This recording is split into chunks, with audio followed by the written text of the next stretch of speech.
Okay, we're going to go ahead and get started. He can join us when he get here. You ready? I call this workshop meeting of Tuesday, December the 8th, 2020 to order at 6:06 p.m. May we please stand for the invocation provided by Vice Mayor Mervin, followed by the Pledge of Allegiance. Let him get this.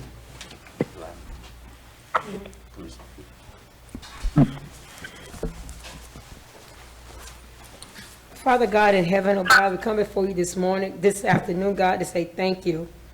Thank you for another day, God, that you have allowed us, oh God, to be a part of. God, as we come together today, God, to come to govern the city of Pahokee, I ask, God, that you would be with us, God, and that you would guide us, oh God, and you give us direction. Oh God, that you would help us, oh God, to make the right decisions for this city, oh God. God, we want to thank you, oh God, for each one of our commissioners, our mayors, our city staff, oh God. God, we give your name the praise, the honor, and the glory as we look to you, God, from which all our help comes from. In Jesus' name, amen. Amen. Let's allow Commissioner Eric. Let's allow him to come up. Oh, sorry.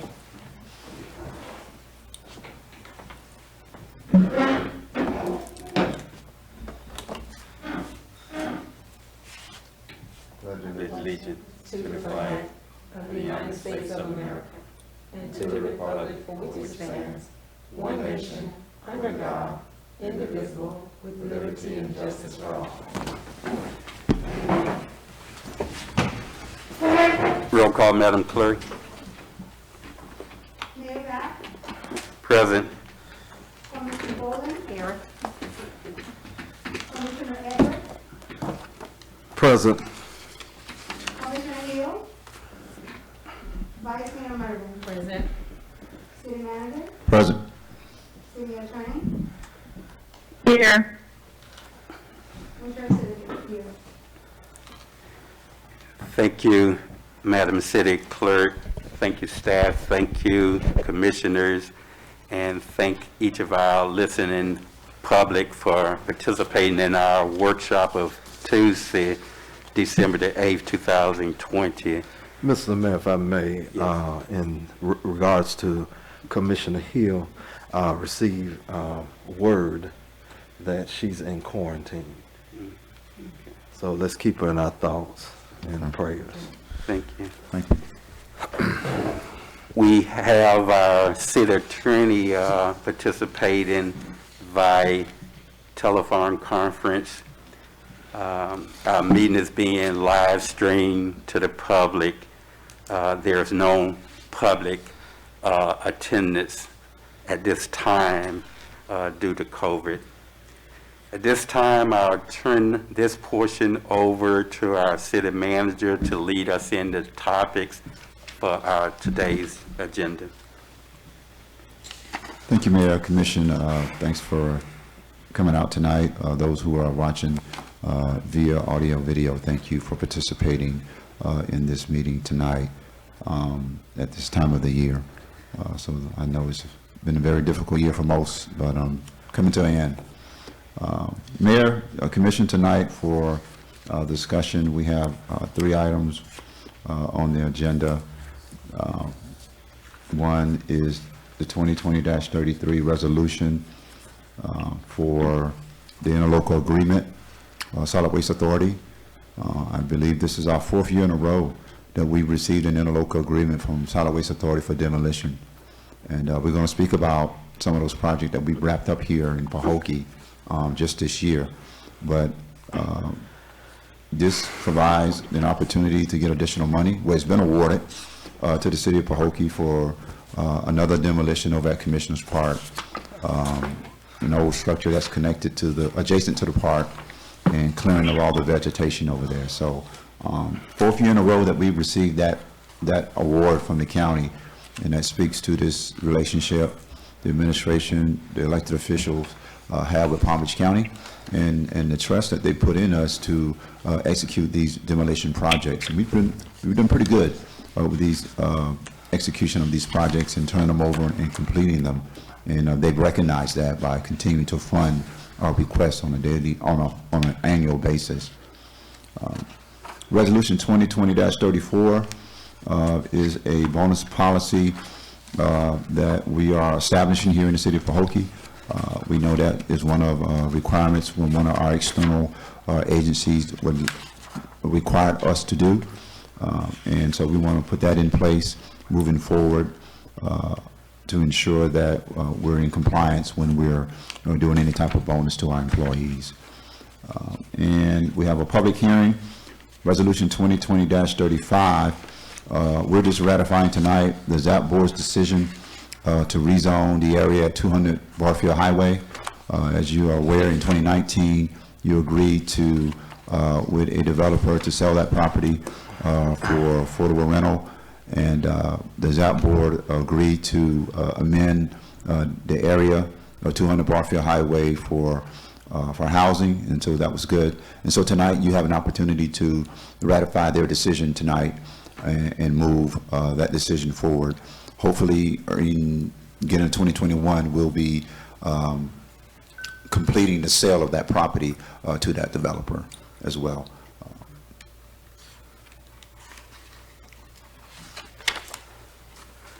A question with regards to Resolution 2020-34.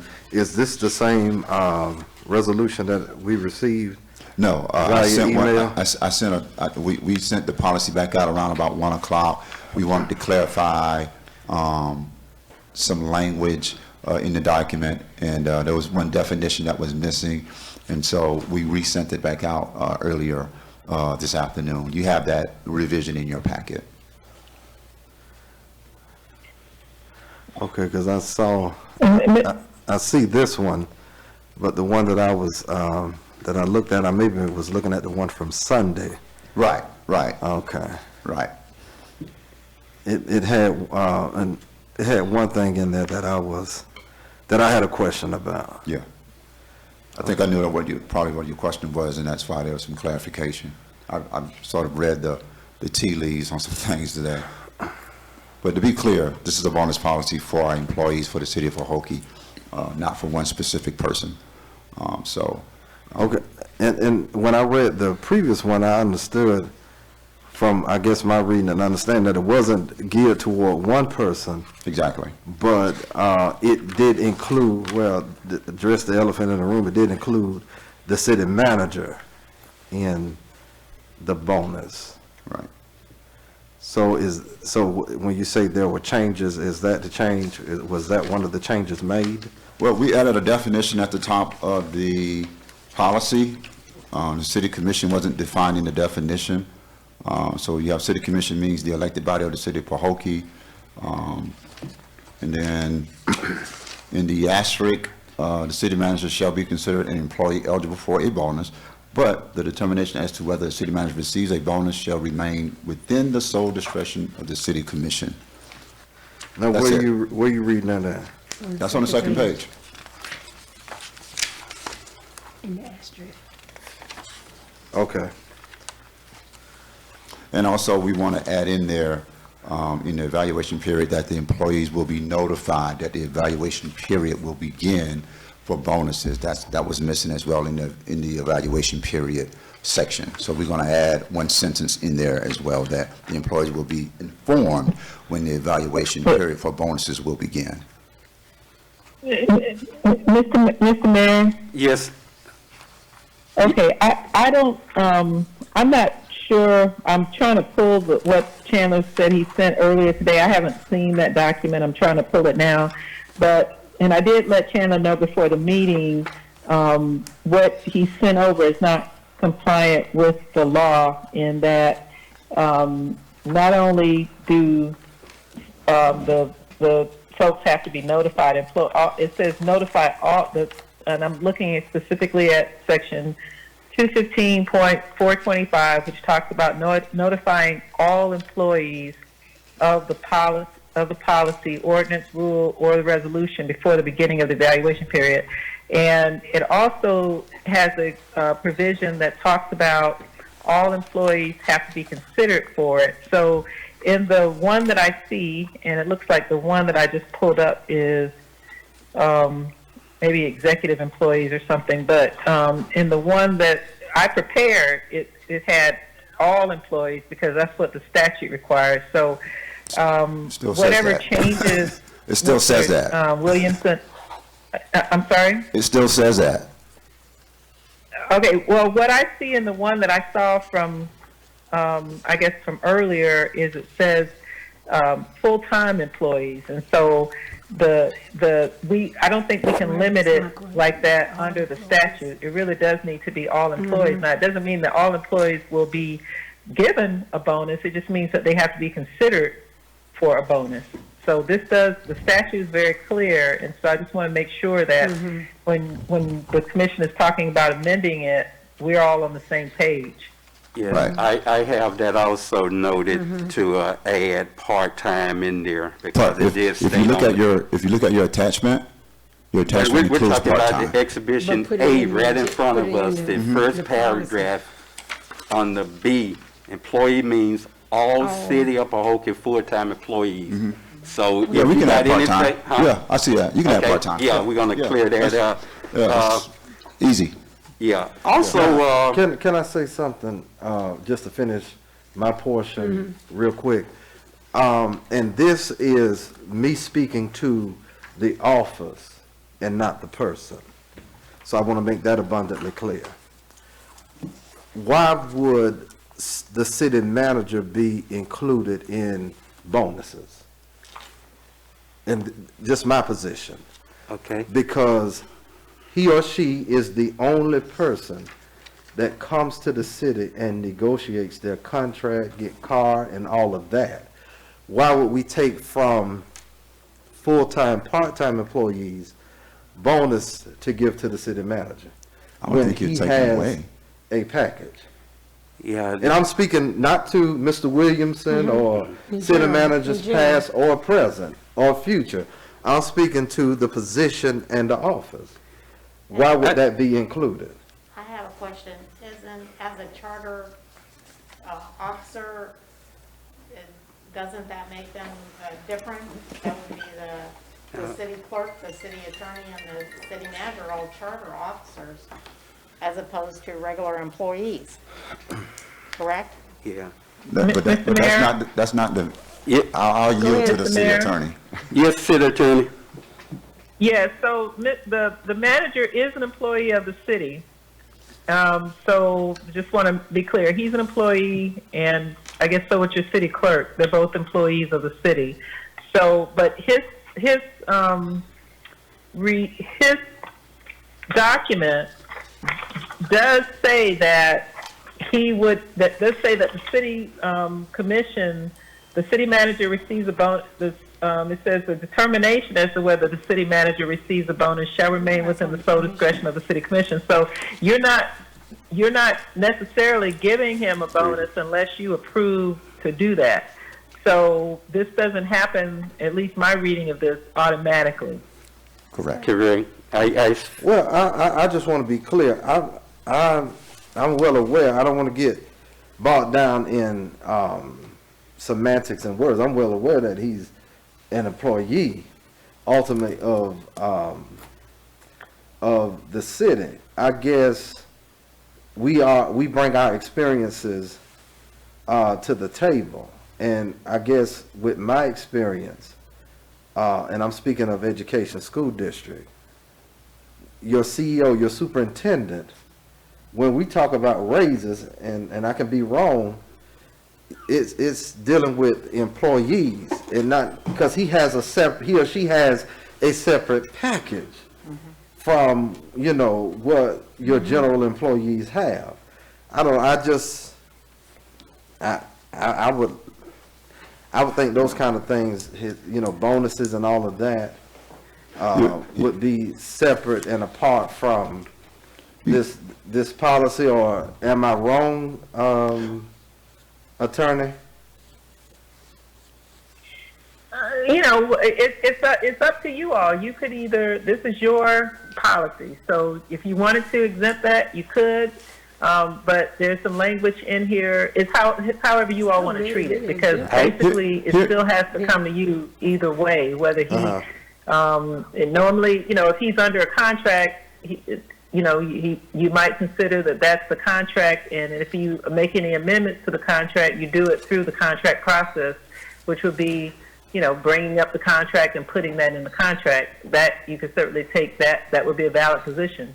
But if you accept this policy as it's written, it leaves you the discretion to do it, or you could take it out and then automatically it would be a part of, he would have to be considered through an amendment to the contract. I'm comfortable with the language in there because it clearly states that it's going to be up to the commission, and we're not looking at this particular city manager or any other one, just in general. It's up to the city commission whether or not they would approve a bonus for him or her. One thing you have to look at, he's a employee like all the other employees, and sometimes we're not going to be able to give the city manager an annual raise. So that bonus sometimes could compensate a little increase in salary during that particular year for a city manager. So I'm comfortable. I don't think at this time, I'm not going to go into how we're going to vote, but I'm certainly not comfortable this year in giving a bonus to the city manager. But I'm glad the language is in there to give the opportunity, because a city manager can do something outstanding during that particular year that we want to reward he or her with some additional compensation. But I'm gonna just state my position, and I know we are not making a vote. Me personally, I think it should be separate. That's just my opinion. I think it should be separate because that's where I feel negotiation dealings take place. Okay. That within the contract, there should be some language to say, hey, based on performances over and beyond job, or however you want to term it, a ding it, that's how I would look at it. I have But a wouldn't you question. not do that differently anyway? Because here it's saying that it's together but separate. Like you're not, even though you're approving this for the employees, you actually not really approving it for the city manager, but it has to come back to you anyway, separate to approve it for the city manager. Okay, but. So it's almost if- like it's together but separate. If the city manager is deciding who gets a bonus and how much, and you have a set amount, then let's say you were going to give somebody a bonus, the city manager, whoever it was, does that happen before the others? Does it happen with what's left? What's the logistics of how that actually works? That's actually a really good question. Thanks, Commissioner Bowling. And that's why I want to refer back to the attachment. That amount that we've set aside, that's the final amount. And I'm saying that because I don't want a bonus, and I discourage you from approving a bonus for me. And so that amount you see there is the final amount for this bonus structure for the payout. So we I'm not should just seeking a take it bonus, out. but I think the language needs to be there for future, for whoever sits in this seat, long term. But I think the language needs to be there, but I'm not seeking a bonus. I don't want a bonus. So the money that you see there set aside is for the full and part-time employees. So I hope that helps answer the question, but I agree with the mayor. I think the language should stay there because it's ultimately up to you at your discretion whether a city manager gets a bonus. And maybe we needing to go back, Commissioner Everett, and maybe look at the contractual side in the future and put that language in the contract in the future. But for this particular instance, I'm not seeking a bonus. I don't want a bonus. The money that's set aside is for our full-time and part-time employees, and that won't change. But I do agree with the mayor that the language, it should be there, unless you want to take it out and put it in a contract. Yeah. So it's at your pleasure. yeah. But it's just a policy. It's just a policy. All right. I know right now, we're in the fourth quarter as far as language, but I really would have liked to see this with some doable and measurable goals set towards the bonuses. Also, Because some of this stuff is subjective. just minimum satisfactory performance, annual performance, no excessive call in or call off for absentees or tardiness. Something that an employee would know at the end of the year when we decide the years we're giving bonus, that they can almost dictate themselves, I'm eligible. Yeah. But to put in attitude and teamwork and leadership, I know that those are areas and parameters you can look and judge, but it's subjected. And not only that, I would like to see a bonus structure where it's a set amount. If you gave a bonus, say for instance, the directors, $400, the general employees, $300, and part-time, $250. I don't want one individual decided, I'm not saying this would happen, but I like this particular employee, and I'm gonna give them the maximum here, $700. I'm gonna give you $200.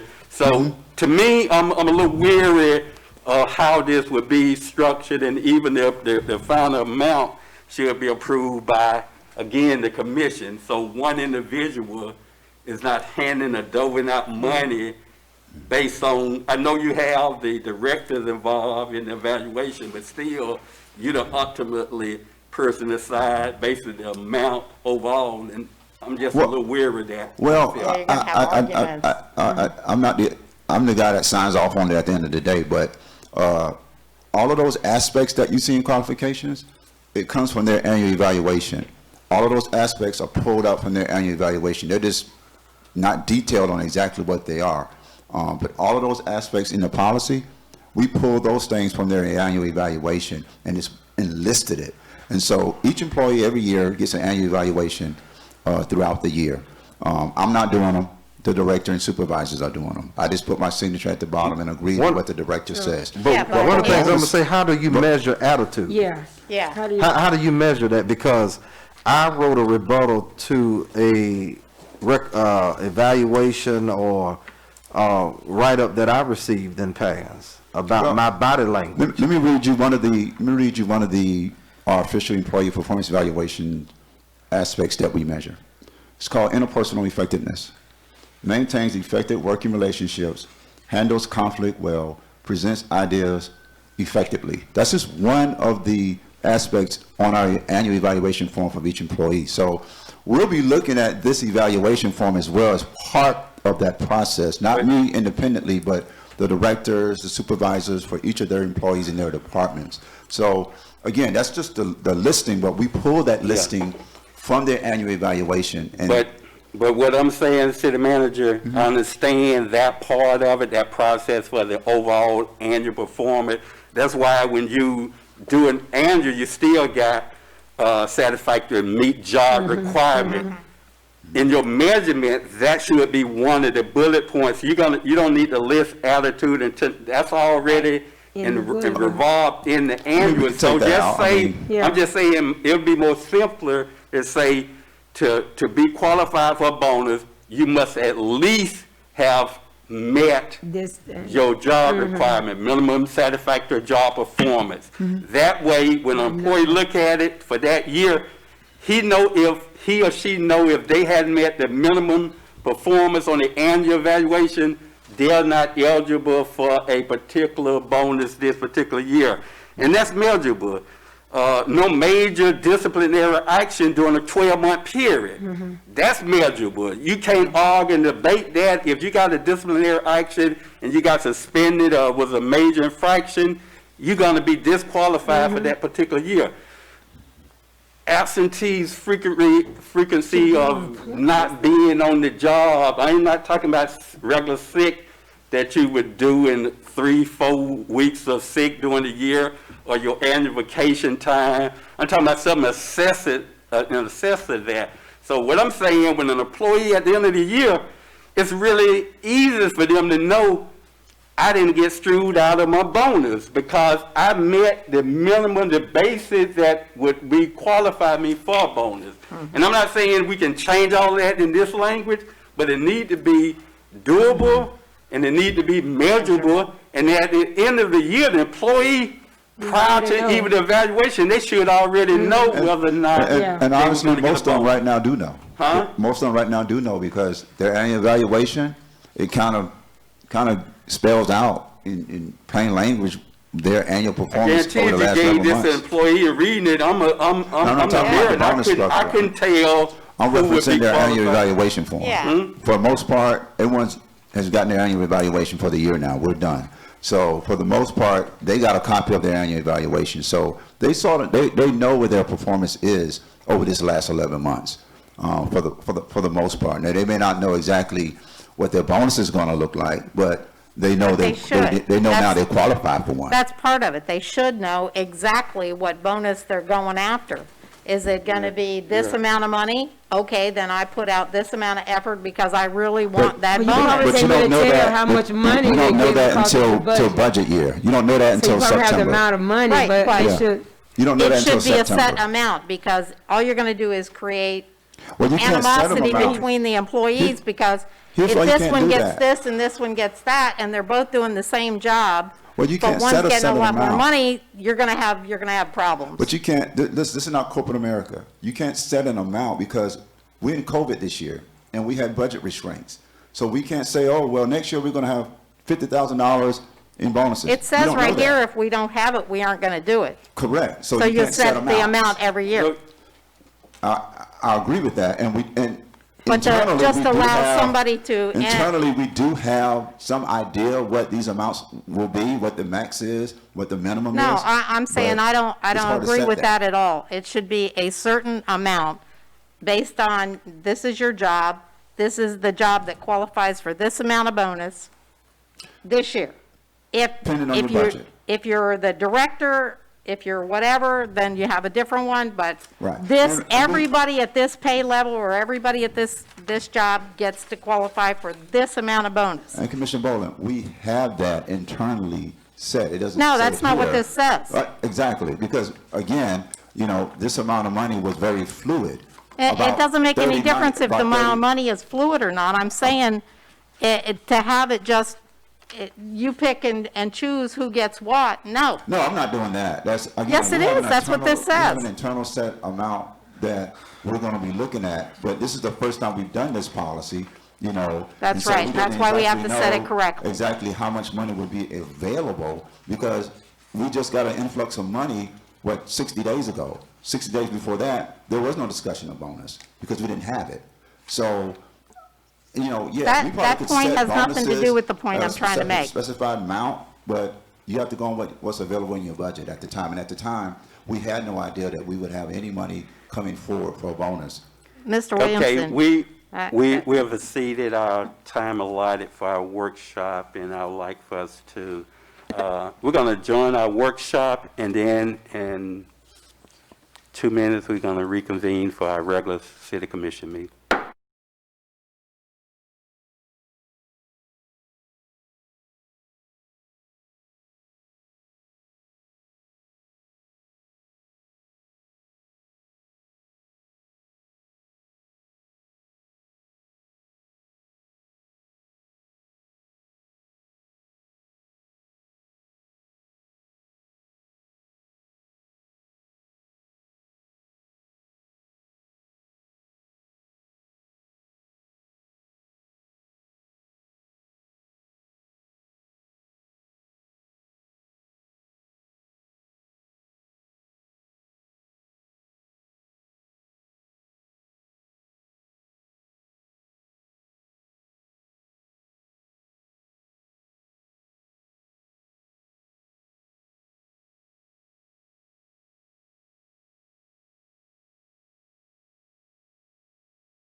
Objection, I'll just get a informal yea or nay.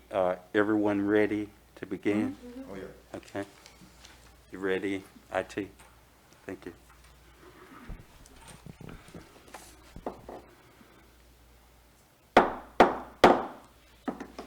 I call this City Commission of the City of Pahokee regular commission meeting of Tuesday, December the 8th, 2020, to order at 6:36 p.m. May we please stand for the invocation given by Commissioner Everett, followed by the Pledge of Allegiance. Shall we pray? Father in heaven, we come thanking you for this opportunity to transact the business of this city. We pray, God, that you would give us wisdom, knowledge, and understanding to do what is in the best interest of this city. So, God, while we may not always unanimously agree, help us to work together collectively as a unit to do what is best for our city at this time. So, God, we just ask that you would be honored and pleased with the decision making on this evening. And we ask it all in your Son, Jesus' name. Amen. Amen. Pledge allegiance to the flag of the United States of America and to the republic for which it stands, one nation, under God, indivisible, with liberty and justice for all.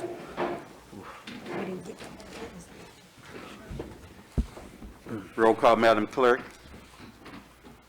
Mayor Dodd, Present. Commissioner Bowman, Present. Commissioner Everett, Here. Commissioner Hill, Vice Mayor Mervin, Present. City Manager, Here. City Attorney, Here. Interim City Clerk. Thank you, Madam Clerk. Thank you, Commissioners. Thank you, staff. And thank each of our listening public for participating in our regular scheduled commission meeting of Tuesday, December the 8th, 2020. This meeting is being streamed live by YouTube. There is no public access to the meeting due to COVID. We have our commissioners here present. Commissioner Hill is in the hospital in isolation. Not We hospital, just home, isn't it? I don't think the hospital, I think she's just in isolation. Okay. We have our attorney on the telephone, and we have our sergeant at arm here from the Palm Beach County Sheriff Department. Again, thank you for your participation. We're going to move right along with our agenda as printed. First item and first business on the agenda is the additions, deletions, and approval of the agenda item. City Manager, at this time, have there been any addition to the agenda being presented? Yes, Mayor, I want to add the status of the city clerk to new business.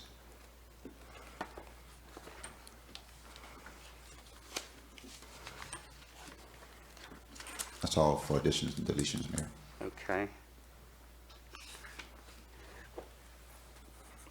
And if I could, Yeah, I I will. have one. I noticed last year, I know around this time, Christmas time, we took the second meeting in December off due to some people be going out of town for Christmas. So I would like to add, I forgot what day it is. I think December 22nd is the next commission meeting. Oh, yeah. Okay. So we're gonna, you're asking for a consideration. vote or consideration to have that meeting canceled? Yes, for Okay. December 22nd. That is the correct date, right? yes. Okay, great. Mr. Mayor, if I may, I do recall in a past meeting that we were given the city manager's contract, and it never came back. Because I know one of the questions I had was the original with the attached addendum to be added. Okay, so what we can do on that particular item, on the future agenda item, we would more than likely want to request that to be on our next agenda, But can which we- would be in the, So we're not allowed to add it under additions? for tonight. I don't think everybody, no one have that contract in hand to probably go over it. I'm not sure if we have it. Everybody have that particular contract? But we had one given to us. I understand, right, but I'm talking about as far as if we add it And tonight for discussion and we don't have the And document it to was a look at. directive to bring back because I had a question of it being revised. Mhm.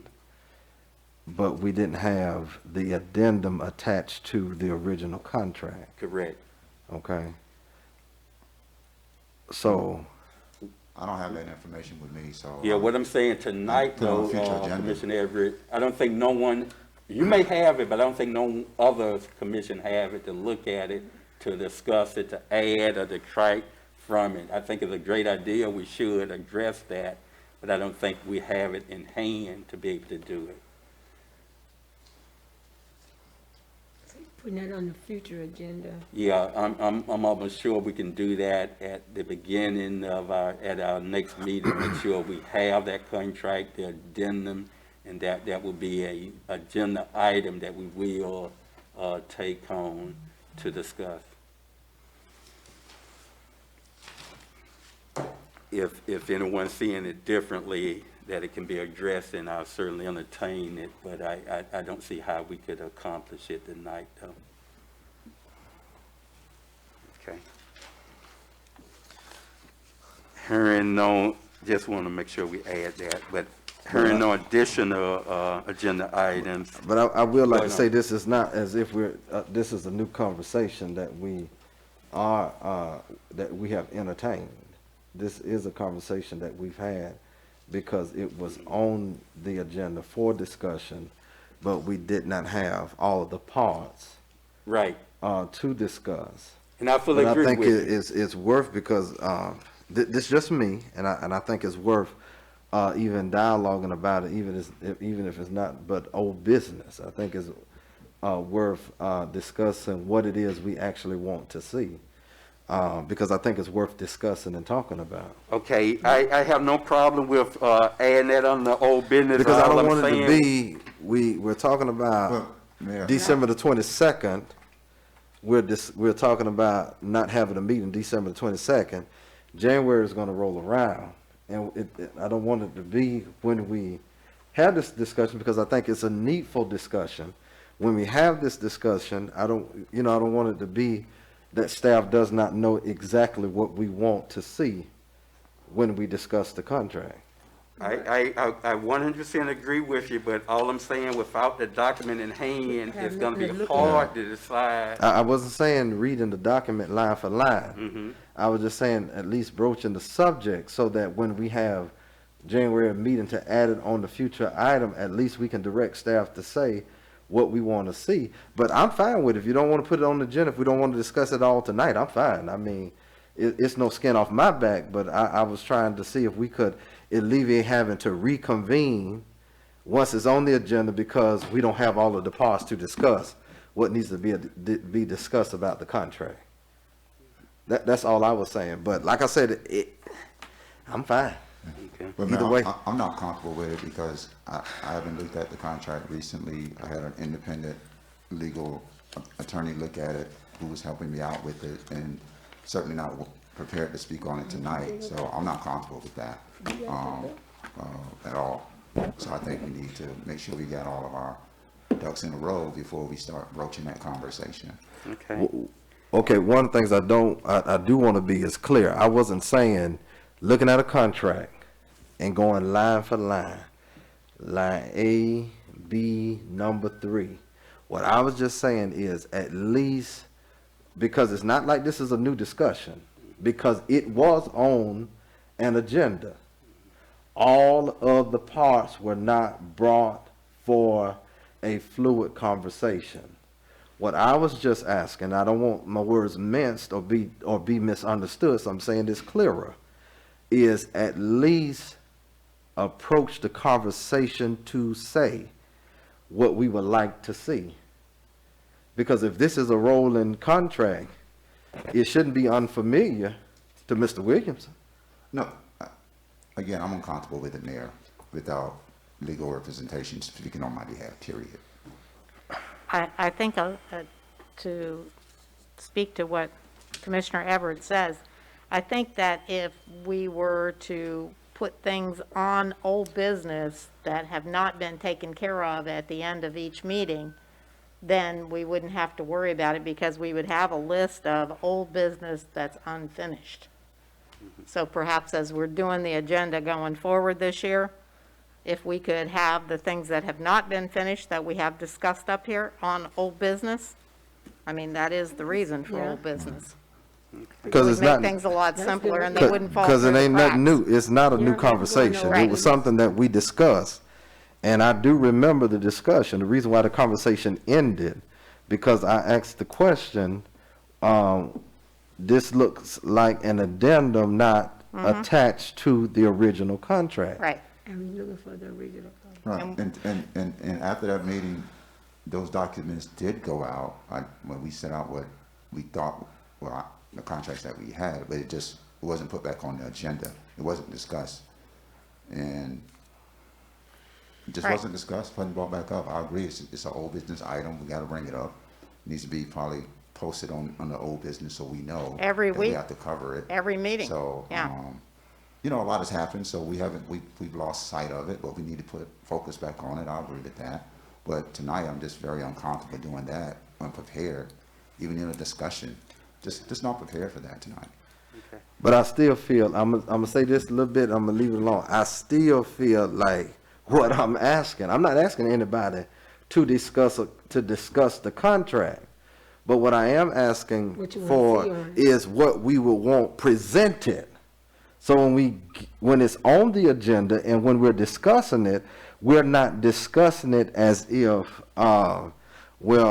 this is all I have to present before you. You know, our attorney's not here, she's on the phone, I mean, she's not here, but, we're not asking, to sit here and delete this, delete that, take this out. We want to throw this away. It's basically to say, the commission would like staff to bring this, so that when we discuss it, we have everything that we need to discuss the contract, because it's worth a conversation.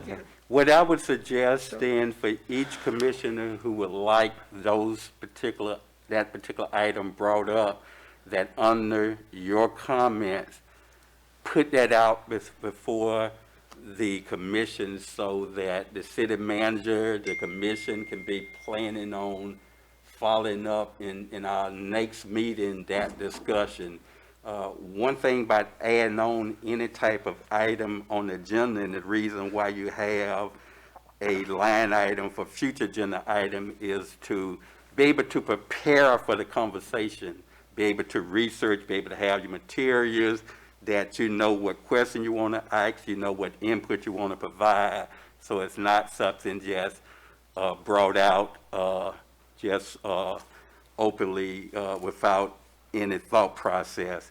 Small items that don't require research and things like that, like the canceling of a meeting, we don't need documentation or research to do that. You can do that quickly without having any particular document. But I would encourage the commissioners, even myself, when we come to our conversation, our comments, that please bring that up in your comments so that the city manager may have some idea futurely what we're looking for in that contract, and I think that would satisfy both concerns. So that, I think, would be the best option at this time, to just include it and make sure that we add it on our next meeting agenda as old business, so we don't even have to vote tonight to add it on for future agenda. We're requesting that item be placed on the agenda at our next commission meeting on the old business, the city manager contract.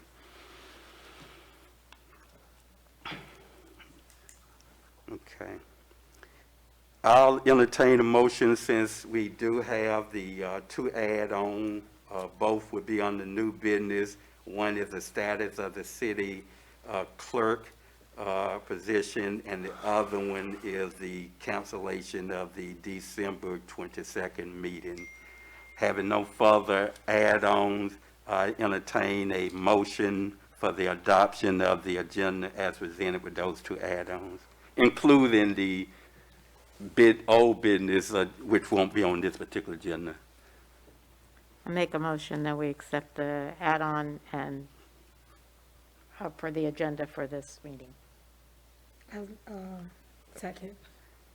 It has been moved by Commissioner Bolden and properly seconded by Commissioner Vice Mayor Mervin for the adoption of the agenda with the 2 add-ons tonight.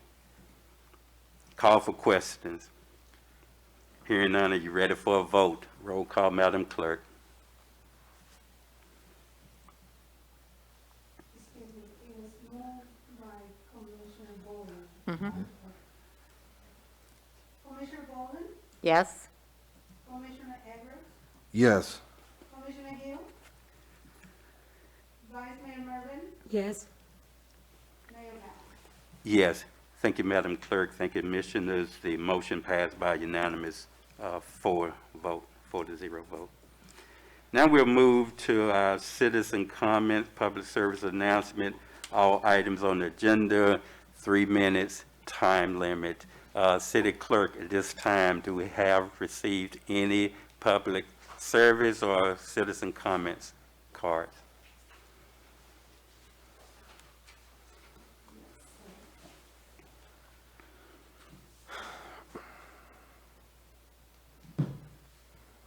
The first comment, not all the comments are agenda related. I have a couple of comments related. All of them, they don't necessarily have to, on the end it says agenda items, but that was just saying all the different variety of comments that could come before us.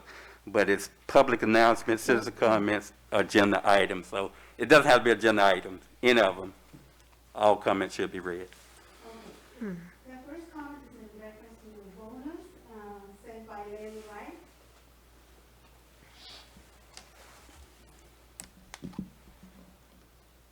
Mr. Wright, is writing in reference to the bonus.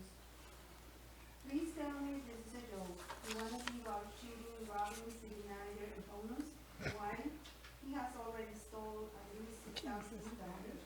You people just love scoring Pahookie. If I were not in this nursing home, I would be at the city hall and you would not like what I have to say to you. I used to back you for many years, but you have lost your mind. I'm sure your mom dislikes your actions. The next comment is from Mary Devlin. Please read into the minutes in its entirety.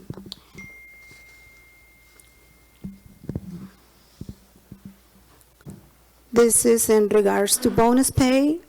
Commissioners, in response to tonight's agenda, our city manager absolutely should not be in line for bonus pay. Don't forget the IG reports. The investigation is under by the AG. Most of all, don't forget, you were voted in by the people, our servants to the people, not the city manager. I am demanding that he will be fired ASAP. The city has turned into a dictatorship. It seems he has control over some of you. No one in the city seems to be able to do their job properly, for the micromanaging by the city manager makes you wonder why we have gone through 3 city clerks since being here. FYI, I'm still waiting for the FOIA request from October 2019. The citizens cannot even get any response from commissioners or any questions answered, and it is you, along with the city manager, that is responsible for the divide. It's not the people. Look around, see what's happening around you. 4 years, still no restaurant. Campground is deplorable, except for some paint on the buildings. The Marina Public Park is still closed. As a matter of fact, everything is locked up in the city. But the splash pad will not be operational for this summer.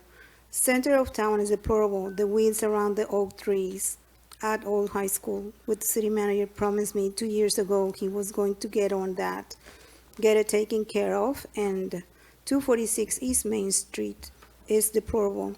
Why do we not have a Chamber of Commerce? A PBSO substation? Have not seen a soul working on that building. The people are tired of being pushed aside. Do you wonder why a recall? That was disgraceful, handled improperly according to the statutes. I don't have to explain, you know what you did.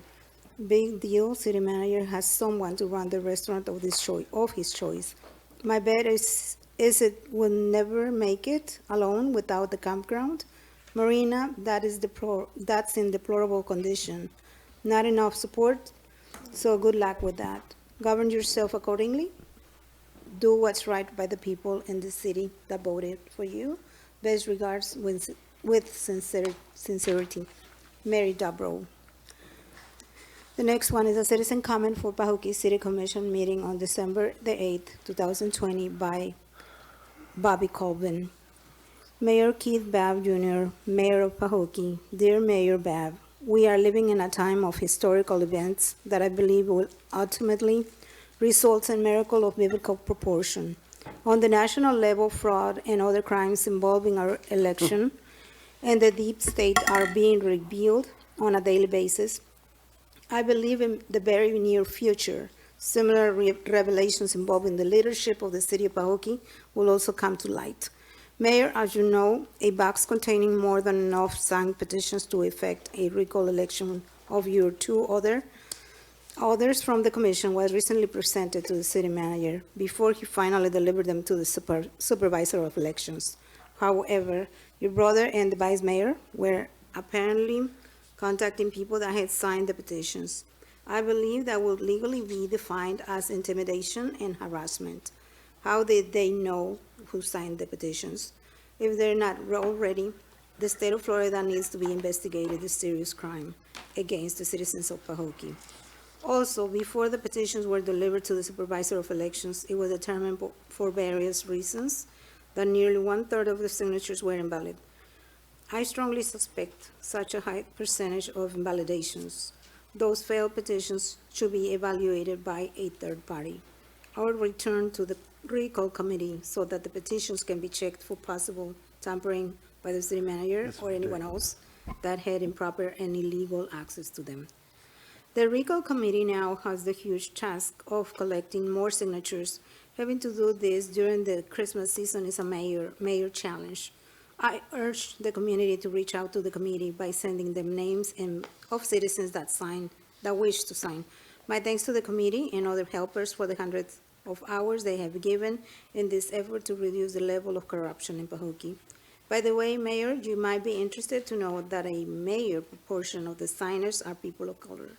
I wonder if you will also label them as racist.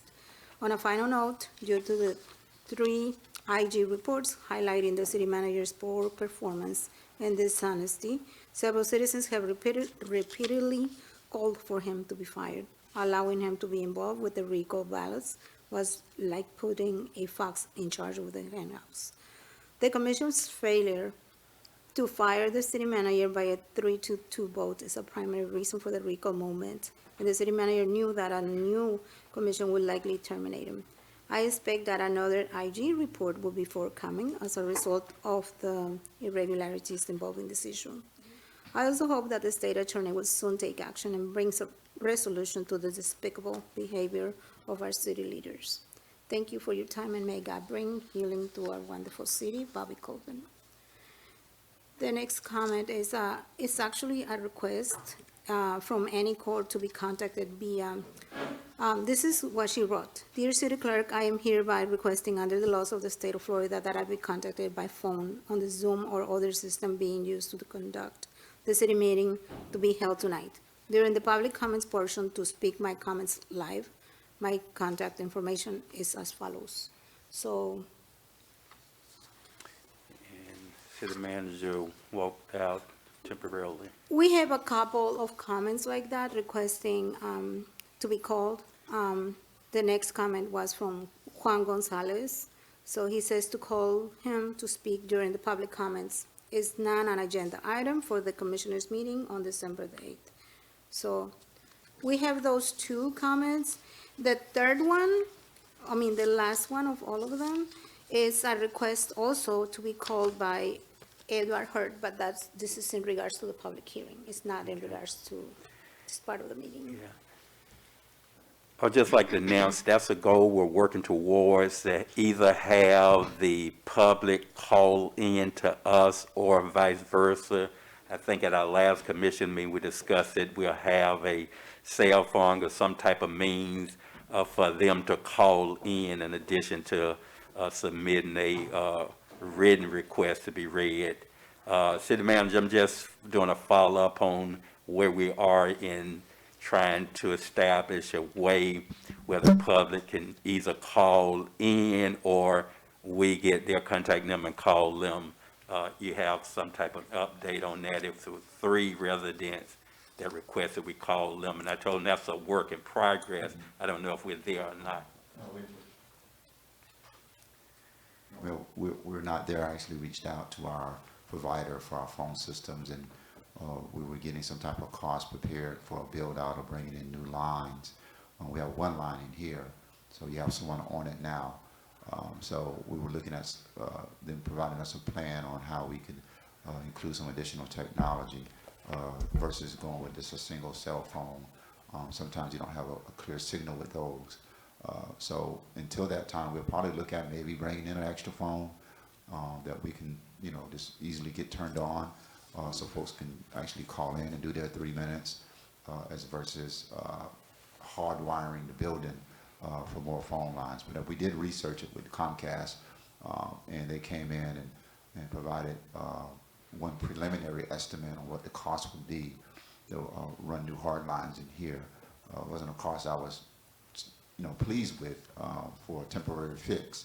So I think we also called AT&T. So we did our due diligence. We called a couple of companies, and the price was rather expensive. And then the appointment time was first of the year because they're backed up because of COVID. So they weren't coming out anytime soon to do that type of legwork for us until the first of the year.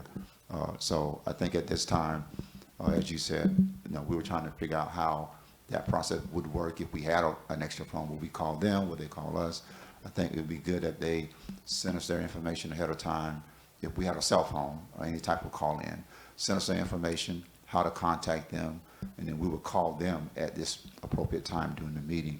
I think that's a more appropriate way versus sitting around waiting for a phone call. Okay, because basically 3 did that. They, in their comments, they just included a contact number and asked to be called. So we would do that, hopefully starting our next meeting. Again, doing Let that progress. me ask you a question. Is this phone here, the city attorney is on, correct? Yes, ma'am. Don't they have conference call? Can't you conference the person? No, in? because then you would, when that conference call ends, then you would have to literally You hang would that only phone hang up up and go on to the the next one. person. No, you would only hang up on the one. That's how conference calling works. It doesn't do that. That's not what that phone is designed to do. I know exactly what you're saying, and that phone doesn't do that. Once you And there's conference not in a and cell you phone anywhere where we can let these people talk. No, I just said, yeah, we probably could, in lieu of all of the hardwire things that I've researched with Comcast and AT&T, a cell phone dedicated, bringing it in here would work better, where we can call them, put them on speaker. Right, but we told them at the last meeting that's No, what it we were wasn't, going to do. No, it no, wasn't yeah, it agreed wasn't to. clear. It was That we would say researched. we was working on getting a process where they will be able to either call in or So, we call them. but they're not going to be able to say their comments tonight, and one of them is on the public, on the, what's it called? Public hearing. So the public is not going to be able to be on the public hearing?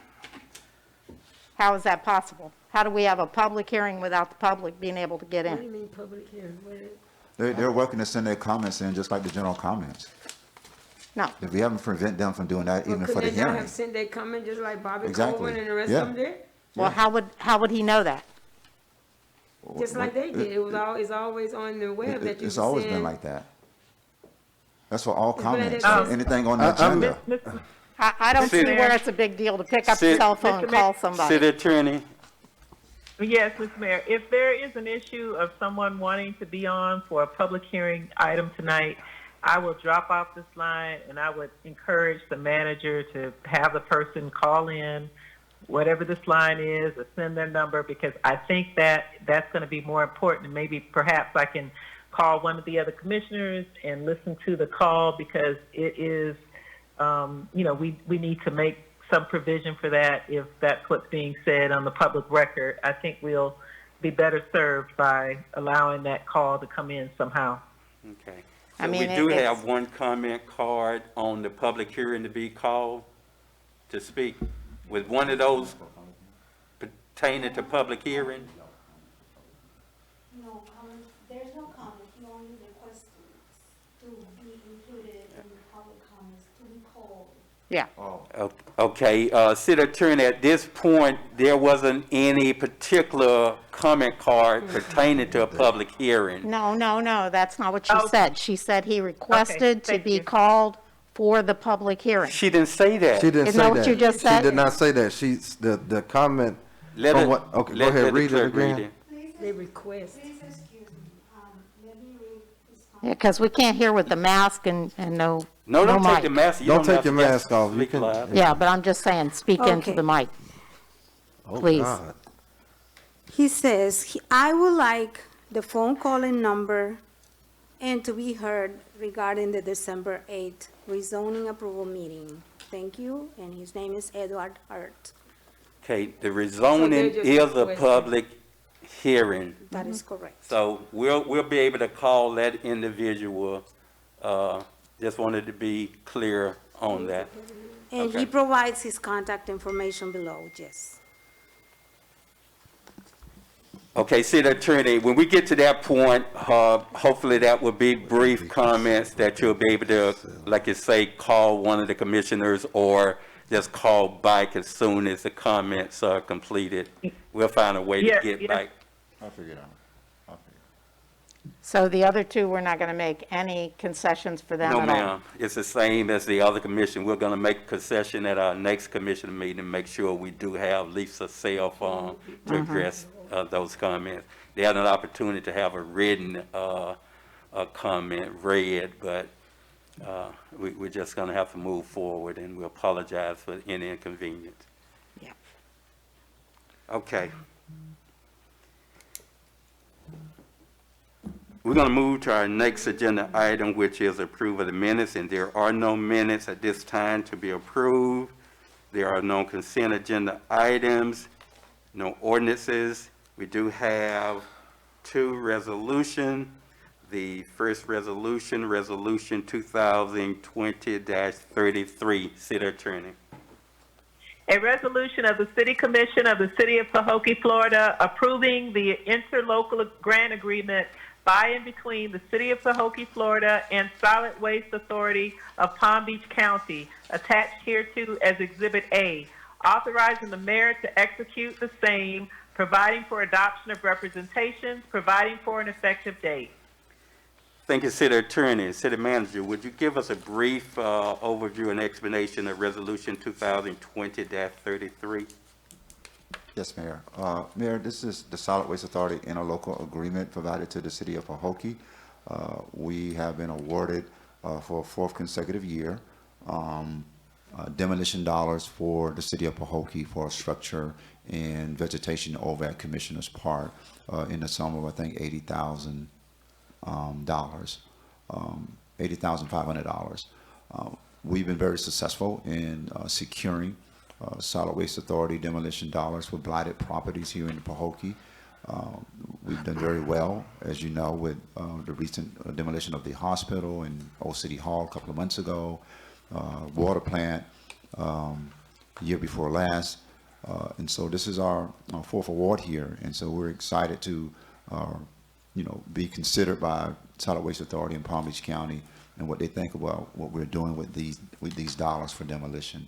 We removed some long-term eyesores in this city, one being the old hospital. If you've been by there lately, it looks great. And so we appreciate Solid Waste Authority in Palm Beach County for providing us this award. And we hope that, because this is, small project, not one of those, big projects that we've seen in demolition, we hope we can get this bid out fairly quickly, probably mid-February, and get that project moving sooner than later. So it won't be one of those projects, 6 months after the fund is released, that we'll be releasing a bid. It's an easy project to get a scope of work for and get done. So this interlocal agreement just provides us the standard language of accepting the money and the agreement and the policy aspects of it moving forward. You get 50% up front, and the remaining 50% is awarded once the project is completed to pay the contractor. Thank you, City Manager. City Commissioners, having had Resolution 2020-33 properly read into the minutes by our City Attorney and properly explained by our City Manager, what is your pleasure? Mr. Mayor, if I may, I would like to offer a motion that we accept Resolution 2020-33 for our consideration tonight. I'll second. It has been moved by Commissioner Everett and properly seconded by Vice Mayor Mervin for the consideration and adoption of Resolution 2020-33. Call for questions. I have a couple. Commissioner Bolden. On paragraph 8B, it says the applicant provided a plan for maintaining the property consistent with the intent of the grant agreement, and applicant will faithfully execute that plan. What is that plan?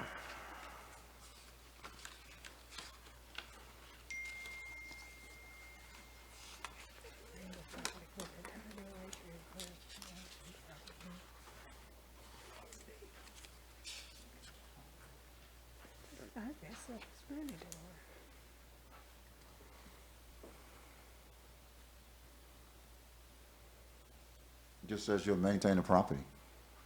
This particular property has an old structure on it with grass and vegetation. Just says you'll maintain the property.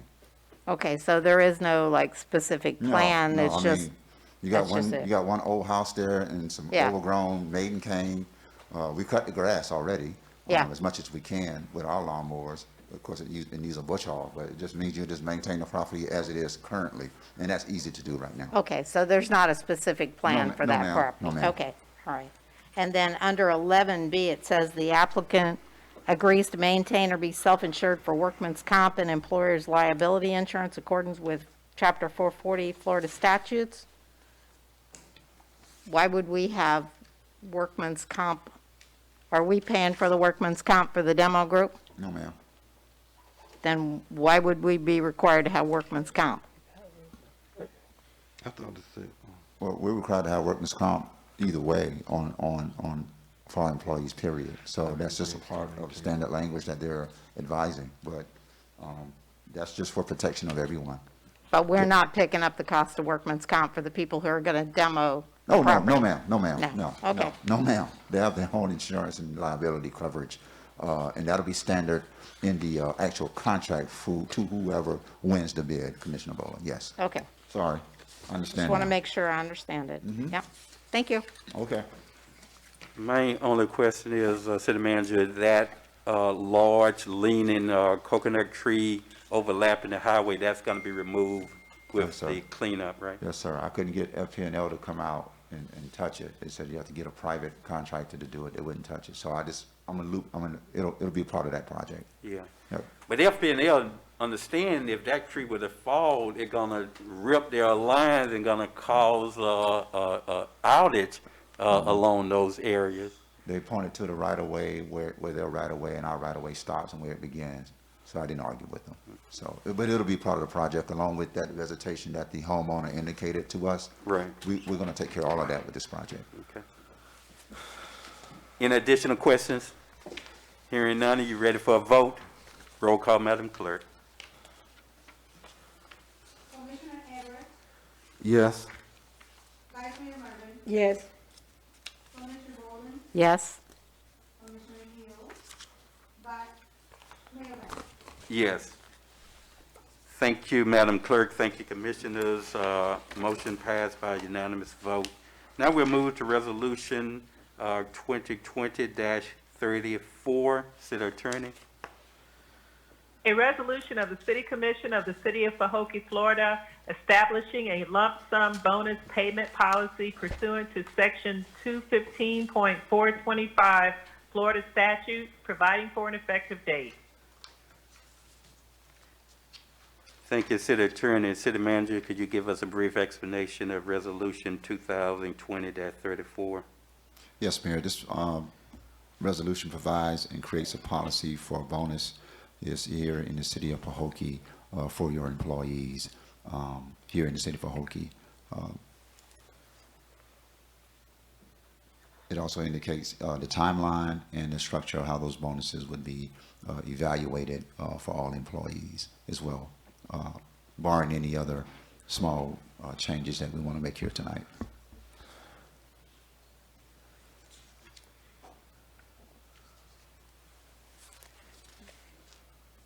Okay, thank you, City Manager. City Commission, having had the resolution read into the minutes by our city attorney and properly explained by our city manager, what's your pleasure? Mr. Mayor, I would like to offer a motion that we accept resolution 2020-34 for consideration tonight. Second. It has been moved by Commissioner Everett and properly seconded by Vice Mayor Mervin for the adoption of resolution 2020-34. Call for questions. Question. Commissioner Everett. Mr. Mayor, I'm Ye- sorry. Yes, Attorney. Yes, I wanted to make clear that this needs to comply with the statute in that you still have the issues that you mentioned in the workshop tonight, which need to be stated on the record to be a part of the Exhibit A, the changes that you wanted to make, specifically relating to all employees. And I think there was one other change that the manager mentioned about the notification. And so I don't know exactly if somebody could state that so that we can be clear and make the changes that were consistent with your comments earlier tonight. Okay, well, I know one was where it said for all employees, full-time employees, and it says all employees, full-time and part-time employees. I know that was one. I forgot the other one. Anybody recognize the other changes? Oh, you spoke about. Wouldn't legal need to You get it spoke to about see? the one about the city manager. That's the part that Commissioner Everett mentioned. So Right. you keep it in or pull it out. Keep it in, take it out. Yeah, we've clearly indicated that this year bonus wouldn't include the city manager, although he's eligible for one, and he also has indicated he wouldn't be requesting one, so that shouldn't be an issue at all, I don't believe. Well, I did have a question. It may be more of a statement and a question. Because there are some questions with regards to state statute and ensuring that we are in alignment with state statute, shouldn't we direct legal to review this so that what we're voting on is a complete document? Also, I know how words can be twisted, misnomers and lies catch a ride, and the truth is still waiting. I'm on the fence with this because I feel like, and I don't want it to leave tonight because I know how hood news get. I don't want it to leave tonight saying that Commissioner Everett is against employees getting a bonus. That's not what I'm about to say. I'm just of the thought that because we have a city manager position, when I say, and I'm speaking to the position and not the person, that I just feel more comfortable with that conversation being discussed within his contract as opposed to lumping it in. So I'm on the fence with how I want to vote. So I just want to make that statement so that persons, when they have their little news stations going on, that they don't give it to the Palm Beach Post, have their little circle meetings and say I'm against the employees having a bonus. I'm gonna speak to some other stuff tonight. So I just want to make that clear. I'm just uncomfortable. I think that the bonus for the city manager needs to be discussed and negotiated in contract as opposed to lumping it in. That's just me. Okay. And people have their little quirks. So I Okay. just want to put that disclaimer out there. And I would just clarify, Because I know we don't read, we like picture books. I'll just clarify for the general public that this bonus period that we're considering would not include a bonus for the city manager, none whatsoever. However, future bonuses, because he or she is an employee of the city, they are under consideration, although the city commission as a collective body would have to approve any bonuses. So whether they in there or not, if this city commission or any city commissioner feel that they're not going to extend a bonus to a city manager, then they won't receive one. But clearly, this year, there will not be a bonus for the city manager involved at all. So Just for clarification on all parts. I agree with Commissioner Everett. I believe that any bonus for the city manager at any time should be negotiated through the contract. That's a separate contract, and if we're going to pay bonuses, then it should be included in that person's contract. But are we going to go ahead and change this so that it says that the departments or the people are going to get a set amount? It's not going to be determined by the city manager how much they get or if they get it? Well, you can't do that because, again, if you read the policy, Commissioner Rowland, it says that we have to go back after it's approved for that year. You have to go back and decide based on evaluation, et cetera, what that amount will be. But I think if I'm hearing you correctly, I think you're looking for, okay, regular employees that are not directors, maybe not supervisors, are getting, let's say, $750. That's the maximum amount they could possibly get for a bonus. Directors, possibly $1,000. That's the maximum. No, I'm not And saying so a you- maximum amount. I'm saying a set amount this year, that we're saying this year, because it says every year we have the right to say, we don't have the money, so they're not going to Right. get any bonuses. So I'm saying this year, we set a set amount that they're going to get or they're not going to get. Well, no, that's not your purview. That's up to the city manager based on day-to-day No, operations. it is up to us to decide what we want to do with that. It's not up to It's not your you. authority to decide exactly the amount itself because they're not under your authority. Your responsibility is policy approval of the total amount that we want to expend from the budget. Where are we getting Right? the That's it. $19,250? Yeah, you don't decide that amount individually. Where is that here. coming from? Where's the $19,250 coming from? It's coming from our fund balance. We have it available. Remember, How we got come additional money in our budget balanced, so where are we moving it or taking it? from the fund balance, account. What does that mean? A fund balance account is money that you carried over from the previous year that is there. It's not really called reserves, but that's where that money is held. Now, you have to remember, we got additional money after the new fiscal year that we didn't anticipate to be getting, from the state. And that was additional revenue. We had that discussion almost, I think a month and a half ago, that money came in. So that's where that additional revenue is coming from for this particular bonus. 60 days ago, we didn't have this money. Actually, 90 days ago. So that's coming from the fund balance. Let me ask the city attorney a question. City attorney, can you hear me? Sir.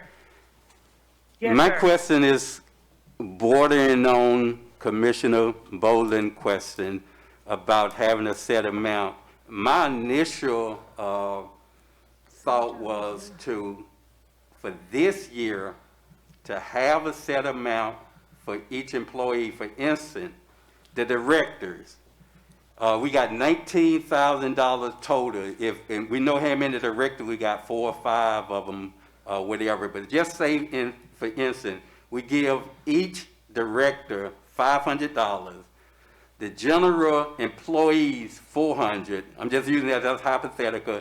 And the part-time, $300. You add that up, we got 29 employees. What the city manager is saying that's not an area, and I totally disagree with that. It's I not an disagree area too. that the city commission can set as far as the amount per employee. It's not so much the individual employee, but per job title. Mm-hmm. Director, general employees, part-time. Can we set that amount? Well, I think that you may be getting into I think that what you can do as a part of this policy is certainly set the amount, the overall amount. I think that you may be getting into some interference issues if you look to say, what categories. But I think you could say a bonus of no more than X number of dollars per person. You can certainly do that. And because that would be across the board and still leave some discretion for the city manager. But the questions that I have a concern with is trying to match some of this up with the statute and the way that changes have been made, because before the beginning of the evaluation period, the city manager has to notice the employees. But under the bonus funds, it says that at the end of each calendar year, the city of Pahokee shall review its financial situation and determine whether the funds are available to be used for distributing employee bonuses. So the question is, what is the end of the financial year? I mean, it would have to be now, right? That you would be making that decision. And then sometime after now, it will be some type of notice that would be given to employees. But what is the beginning of the evaluation period? And so I know that's not really your question, but I want to, just go back and make sure I answer your question. Your question has to do with, whether you have the authority to assign categories of individuals to get certain dollars. And I think that, you might be teetering into what is his authority, but you do have the authority certainly to assign the amount, because that's what this document says that you're going to do. You're going to determine what the amount is, and you'll determine what funds are available, and he needs to tell you what the funds are that are available, and you can certainly determine even a limit of those funds per employees. But I don't think you want to get down into the categories of the assignments. I don't think you should do that. I think that would be more along the lines of maybe something that he may have more discretion for review on. Excuse me, Mayor, for a moment. Thank you. The IT guy, we getting notice that the live screen is not working. I've been listening for the past 20 minutes. It's the internet. It's beyond our control. Okay, so it's their internet.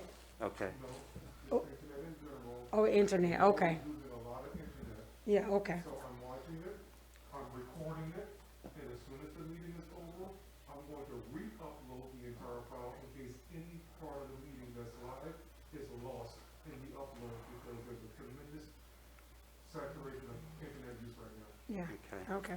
Okay, so we got a clear understanding of that. If we wanted to, we can set a, say, maximum, I'm just using this again, hypothetical, of $500 would be the maximum individual bonus during this bonus year period. And you don't have to use that but that's just. So how many directors do we have, Mr. City Manager? How many directors do we have? 5. 2,500. Okay. So while Commissioner Bolin is doing calculations, back to one of the questions that I had with regards to would we be okay with allowing legal to give us a finished policy, just reviewing it to make sure that it's in line with the state statute? City Attorney, Yes, sir. do you have a copy of the actual policy now with you? I do. I'm looking at it. Okay, I don't know if you had time to really review it for legal or not, but Commissioner Everett has brought up a valid point. He wanted to make sure that you look at that and see if it meets our legal requirement before we do the final approval of it. So as you begin looking at that, just make that an emphasis. If not, we'd have to delay any decision until you're able to do that if the commission agree with that, which I see is a valid concern.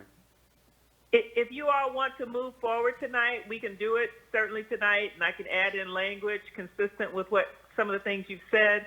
I'm still not clear, Mayor, if you wanted to push the qualifications, if you want to do more with that. I heard your comments. I don't know if the manager has some thoughts as to how he wants to address some of them that are kind of open-ended, because this is going to be your policy.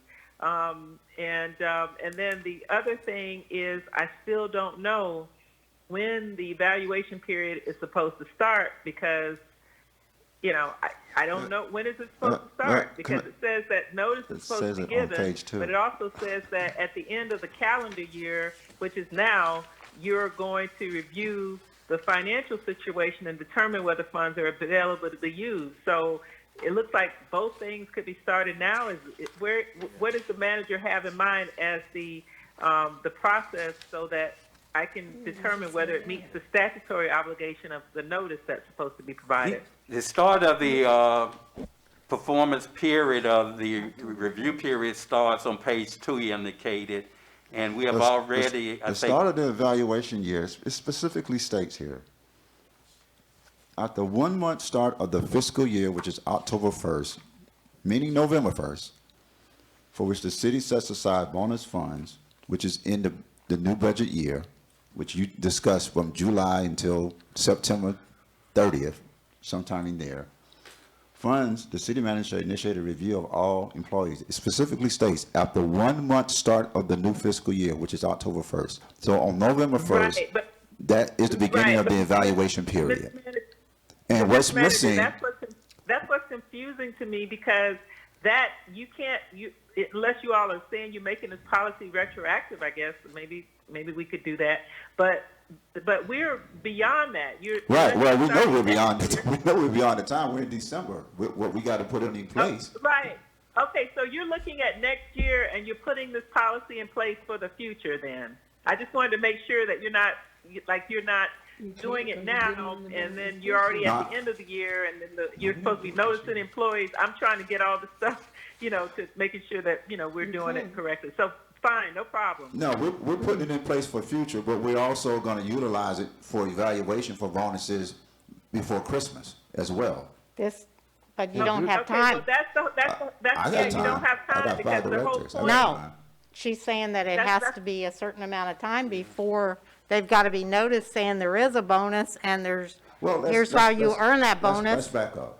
Time out. Our employees expect to get a bonus every year, so they're aware that they have a bonus. No, and that's not what the statute says, though. I know what the statute says, and I know what the city attorney is getting at, that they have to be notified that at a certain time, the evaluation period for bonuses will begin.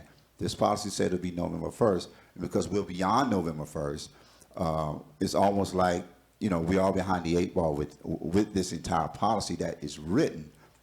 I can make it March, but particularly it's like we like doing it at the end of the year. So I understand what the city attorney is saying. We can go ahead and pass this policy, make the changes tonight, and do nothing till 2021, December.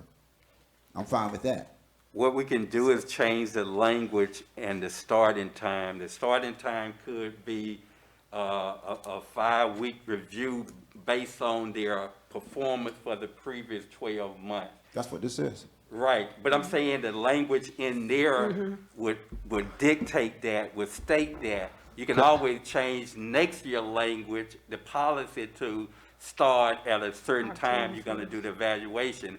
But in the purpose of this year's review, it's going to be based on a review that they had already received in one of the criteria. As long as they met satisfactory in that review, they are eligible for a bonus this year. City attorney, Yes, sir. what does the statute say? The statute says that you have to give notification to all employees of the policy, ordinance, rule, or resolution before the beginning of the evaluation period on which a bonus will be based.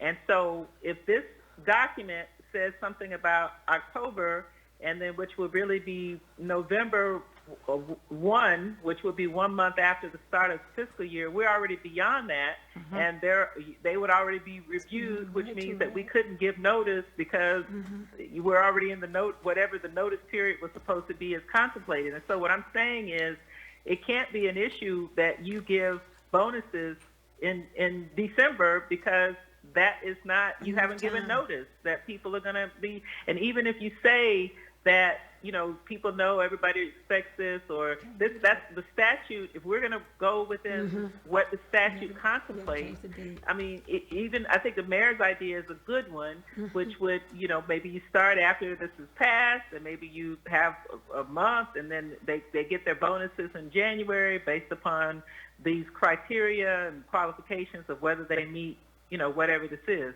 So I think that would be something that you could pass. It will pass legal muster because that would line up with the statute, but not for you to go and give bonuses now when there's been no notice period.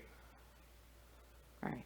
So Why two not pass things this? then. Why not pass it? Because typically bonuses come at the end of the year. So why not pass this policy? Make the changes that we're talking about, and then come back, attorney, and do some type of motion to still ensure they get bonuses by Christmas, instead of waiting until I don't know another 60 exactly, days or just something. through the mayor, I'm sorry.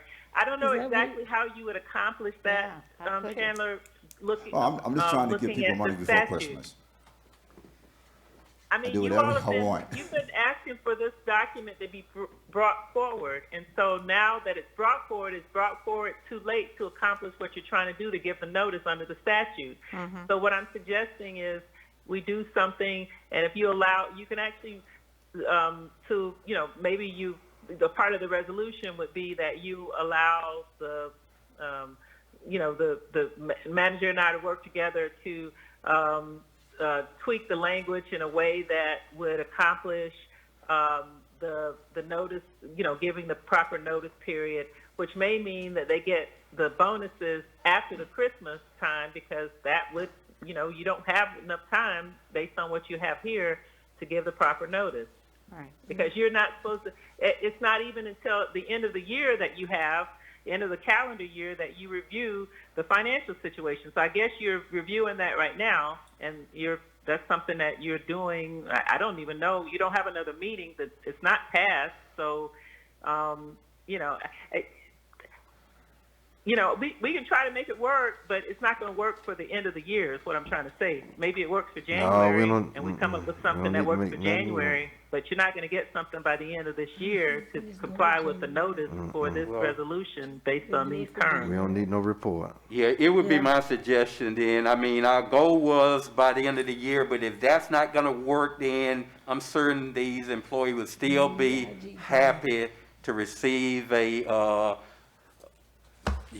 beginning year budget, I'm gonna say bonus or whatever in January, whatever we can, quick as we can get it to them. But we wanna do it right. Yeah. This was part of an IG Yep.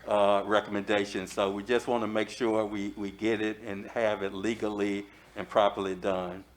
So the motion would be, I guess, amended motion would be to have the city manager and the city attorney work out the proper language to be able to provide a bonus as soon as possible, which would be sometime in the beginning of next year, early January. So can we at least, for this policy's sake, go ahead and make the revisions that we know this policy needs? That's a question for the Put that attorney. on Are the we record. able to do it tonight, city attorney? I am happy to take the time to do it tonight, but but the manager still hasn't told me what he anticipates the notice period being. When do you plan to start? The statute, again, you have to notify the employees before the beginning of the evaluation period. So it can't be that you've already evaluated and you say that you're going to be looking at them all with fresh eyes. It can be based on the evaluations that you've already done. It can be based on, but it has to be really based on this criteria that's here, that's qualifications. So, if the criteria that's in the resolution doesn't include whatever you have on your evaluation page, then it's still not going to be consistent with with what you're passing as a resolution. But the very basic question is, when do you anticipate the evaluation period being? Starting, you saying? What is the beginning of the evaluation period? November? What are you going to? You can't do November. No, That's no, what you she's trying to can't. say. You can't. Can't do It's no- not We're not passing talking until about now. tonight. We're talking about a future policy. That's what we're No, talking she's about right talking now. about, Talking aren't you now. talking They about better the get one it for done for now. January? say I'm like, talking about the one for January because that's what he's Yeah. trying to Oh, achieve. now, city attorney, now, tomorrow, even though I've already started it. you got to give notice though, so I would start that on Monday, Okay. at least. Okay, so What Monday No, is, what the date of Monday is? The 14th. 14th. December 14th. okay, December 14th, and so they have to be notified on Monday. So that would be before, and so I guess you're going to start the evaluation period maybe on Tuesday. You'll notify them on Monday for Tuesday that you'll start the period, and then your period might be what? Let's You want a week? start it on Monday, but notify them on Friday, Okay. so it can at least evaluate start that. No, notification has to come before the evaluation starts. Right. That's what she's saying. Right. So So that's why Right. we You can notify them them on this Friday. Friday. Yeah, notify them Friday. This Friday. and So then Monday they can Monday. start Yeah. the evaluation. Yeah. And could we strongly suggest that this evaluation be done with fresh eyes and not come with something in the past? Is that something that we can encourage staff to do? I don't understand. Well, What through do the you mayor, mean? it actually has to be done because that's what the qualifications of the resolution Okay. would require. Because I thought I heard something in terms of language stating that you could use In the a previous. previous evaluation. Yeah, we would, I No, that's threw just- that that's out just because I part was of the trying to get evaluation. it No, done okay. this year. No, Yeah, that's the right, purpose yeah. of discussion. I just wanted Has to be to all be new clear. evaluations, Yeah, I correct? just want to be Yeah. clear because I heard, I know my hearing ain't skewed. I heard something about previous and I just wanted to make sure. Yeah. Okay. Okay. Okay, so it would have to be, clear that it's for these criteria that's here. So if you wanted to change anything, you'd have to, that's a part of what we're working through right now. And if you wanted to add more teeth or add something else or whatever, now would be the time to do it. And Well- if not, then we'll just focus on the dates.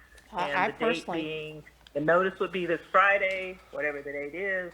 The evaluation period would start on Monday, and it would run how long, Mr. Manager?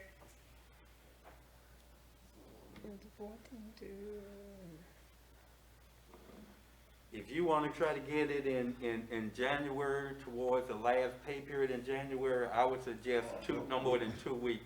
Yeah, we don't move that slow. Evaluation period. We can do all these evaluations, because again, I don't do them. I reach out to the directors and supervisors and they offer their not subjective, but their objective reviews of performances, et cetera. So, that information will come in, it's 2 weeks is more than enough. Okay. So 2 weeks after, Tuesday, this coming Tuesday, I guess would be, and we'll work it out on the calendar, would be the date that you would have for the evaluation period. And then, after that time, under the statute, it would be fine. Your policy, would implement, the bonus scheme must be based on the award of a bonus on work performance. And so, the work performance, I don't know that, work performance, it would be describe the performance standards and the evaluation process by which the bonus will be awarded. So these are the standards under qualifications. And notify the employees. And so that's basically what it says. And then consider, of course, we already talked about, consider all employees for the bonus. And those are the criteria that are set forth in the statute. And I just hope staff doesn't take our criticism of the performance factors the wrong way when I just know, I guess it's personal to me when you talk about attitude, just ensuring, because I don't have one in front of me to say it does or it does not speak to measurable, obtainable goals. But when you say attitude, I may not be Chip in the morning. I may not be the one that says, oh, good morning. I may not be that one. I may walk in, good morning, go to my office, stay to myself, but that's not you know, I just feel like attitude can be, up for, interpretation. Yeah. So It could. can't we change these and take out attitude and put in, like, you've got attendance here, you've got productivity, you've got skills, professionalism, self-improvement, no more than one action form, but take out the stuff that's Just really an subjective. opinion more than anything. Yeah. Yeah. Cause Yeah. And let's have measurable goals that they meet. cause what self-motivation look like? Yeah. Because all initiative isn't good initiative, in my Right. opinion, Yeah. you know. I think definitely this gonna have to be refined, but I don't know if we have. But we A don't have lot of- time based on what she just said, right? No, I'm talking about, yeah, but I'm saying for this particular rating, we know that we're requesting staff to not to use any subjective wording, which a staff would be confused. I mean, what Yeah, is but my I mean, attitude? And I we personally don't moved think that. you should ever, the bonus should ever be on that. It should be on attendance, it should be on productivity, it should be on skills. It should be on measurable, something that you can measure, not something, I don't like that person, so I'm gonna rate them low on that. They have a bad attitude, but they do their job great. What do you care? Okay, City Attorney, are we able to approve this tonight with the understanding we would like some of those suggested language, wording taken out, just striking out, like attitude? I mean, that's really subjective.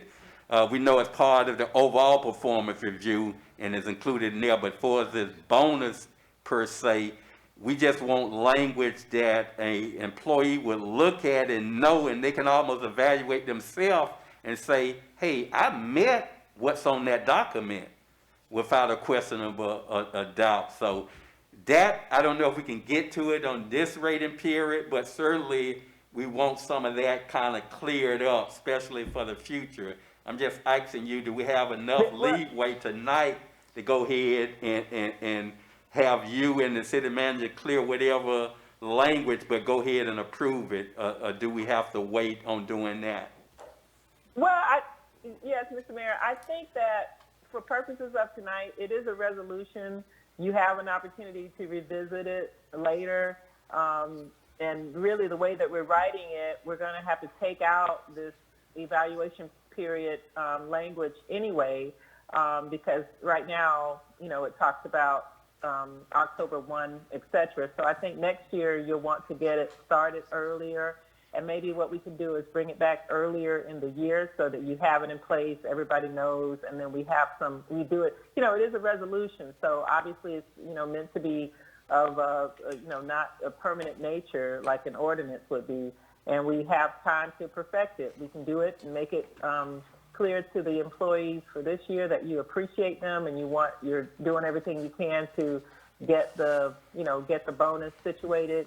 And then we can bring it back in the first quarter of next year with some more concrete, detailed things that may fit within what you all are discussing now. Okay. So, if I can, 5 directors at, you said 500, that's 2,500, 21 full-time at 300 is 6,300, and But what you're 3. saying, we can't do it in The that manner. maximum. But We yeah, can do the it maximum, five. right? Yeah. You can make that recommendation to Yeah. have it included. So that's a total of 9,400, so if you doubled those numbers, 1,000, 600, and 400, the maximum amount that they can qualify for, then that would pretty much use up the 19,250. It would be 18,400, so, Okay, but. you know, it leaves like 850 in case you hire somebody else in the meantime. Okay, but to make sure we don't fall in the threshold of going past our, Right, but she said we could do a maximum amount, so that's what I'm saying. not per employee though, overall, saying it's like 500 would be the maximum amount that any employee could receive in this bonus period. We City can't break attorney, it down we like can't do it 4 or for 3 like I director and- suggested. No, ma'am, you can do a maximum amount of whatever you want the budget to be. You can also, if it's not already something that's in the budget, and you can also do a maximum amount of what you want of what you have overall for the, what you want each employee to receive.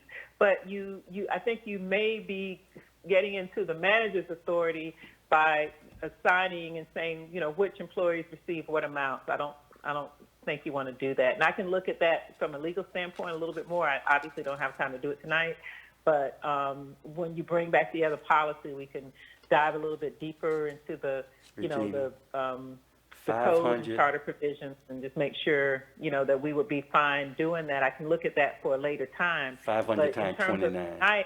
Yeah. How You much can is that? certainly, just as the mayor suggested, you can certainly, do an overall, and you can do a per, no 14.5. more than X number per Okay. person, and then the manager would have the authority to think go that's fair. up to whatever that is per person. So I would make a recommendation that the maximum amount during this bonus period be $500. I mean, we are not telling him Right. maximum, no one could exceed 500. Yeah, I think that's more than fair. That could be a recommendation or a motion to include in there if that's Okay. a desire. Do you want me to make a motion now?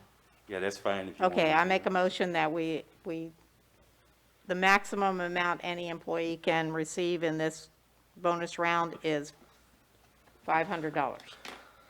Is that what we said? So, I mean, if you got 19, you can increase it a little more. yeah, You can say I think it was 600. I think it was 660 is what I was, So that's let's what I say was doing when you 650 said is the that, yeah. maximum then. So, hold on. Okay, so we got 19,250 divided by what, 29? 663.79, so say 650?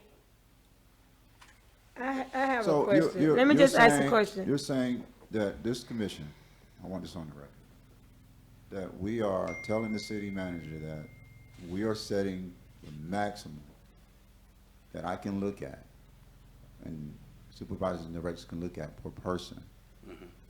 That's what we're saying. That's what we're saying. I mean, if it passed, that's what we're saying.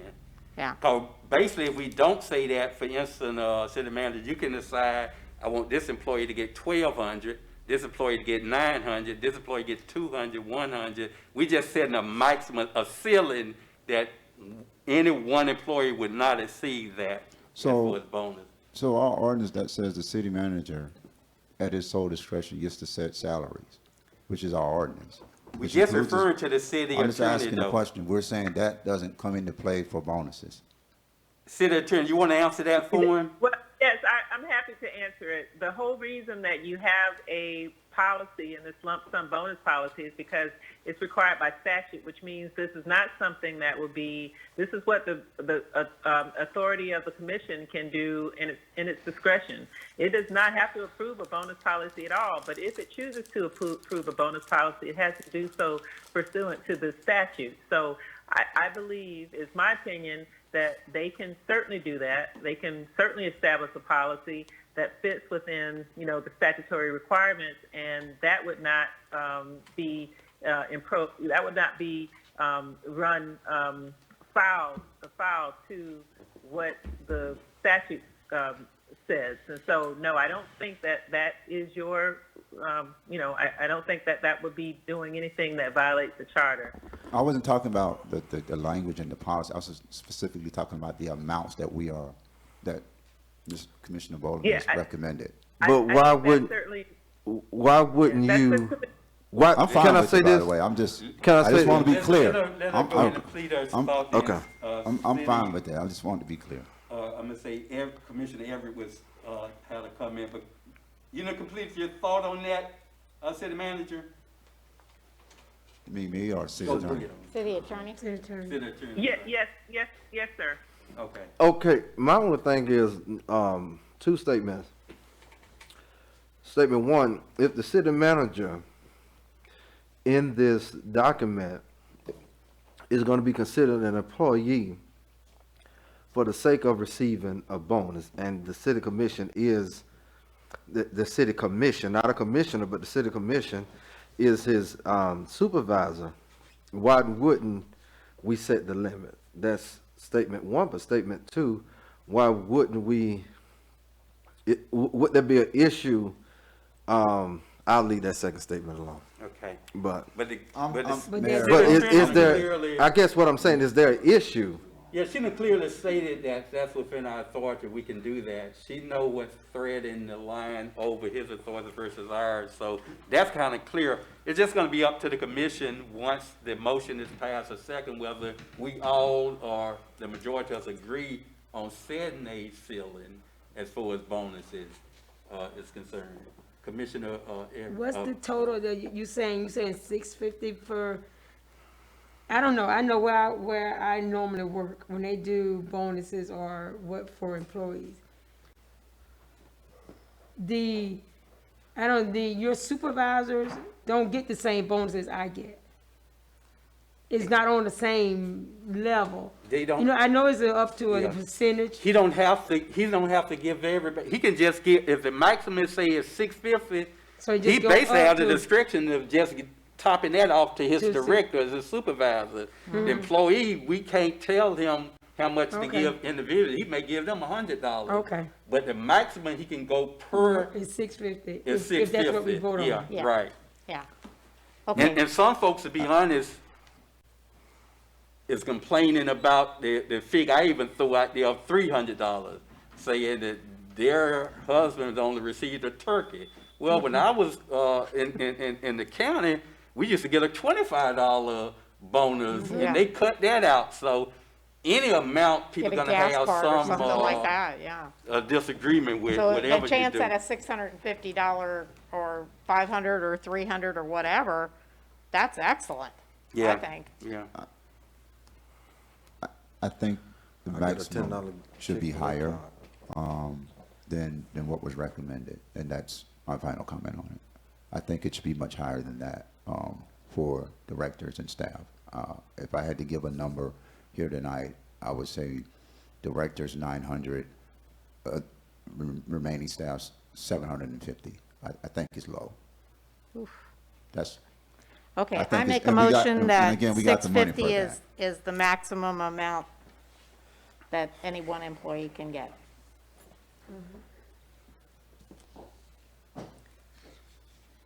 Let's go, what about 750? At least I don't know. So he said at least 900 max. That's high as you go, he said? no, I was saying 900 for directors max, 750 max for. But she said, but we can't remaining. do that though. We can't be the one to do it. We can only do Yeah, just. can't, it's gotta be one amount, Yeah, we gotta do one. yeah. Depends on how you look at it. I mean, No, directors, no, she directors are positively different said it can than only regular be- employees. No, but Maximum of one they- amount, they- we can't they- separate They it. accomplish what he's asking for. I'm not saying we have to agree with it or not, but if we've set the max at 950, he got a pot of money that he's able now to give his director 950. I don't know if, based on his calculation, he probably can do what he want to do, but when we set the 650, even if he wanted to give his directors a little more, he really can't under our policy. Right now, what we're doing is setting a ceiling that we're saying that no individual employee should receive higher than this amount. Commissioner Vice Mayor Mervin suggested, okay, since he wanted 900, you suggested 650, let's kind of compromise and maybe go with 750, which would give him a little more leeway, but it wouldn't give him exactly what he wants, but it would increase his ability to at least give his directors a little higher bonus than what we're authorizing now. Okay, That- so you're follow saying me. the max amount is 750? That for was just any a- employee? Yeah, that was just a counter, Director right, or yeah, anybody, right. yeah. And not everybody gonna get 750. Right, He may right. just use that more for his director since that's So his what happens ceiling. to the money you don't use? It'll go back into fund balance. We certainly got our conversation on some other things that we need to take care of in the city of Pahokee, so it'll go back into fund balance and we'll dedicate that money someplace else. Right now, you got 19,000 some odd dollars for bonuses. If all of that's not utilized under the decision you make here, that money will go back into fund balance and we'll move it into another department Okay, for use. all right. I'm good with that. Okay. Thank you. I think that's I mean, I'd All be right, so thrilled if I let's- got Let's that. put forth a maximum ceiling. 750? Yeah. We need a second. Second.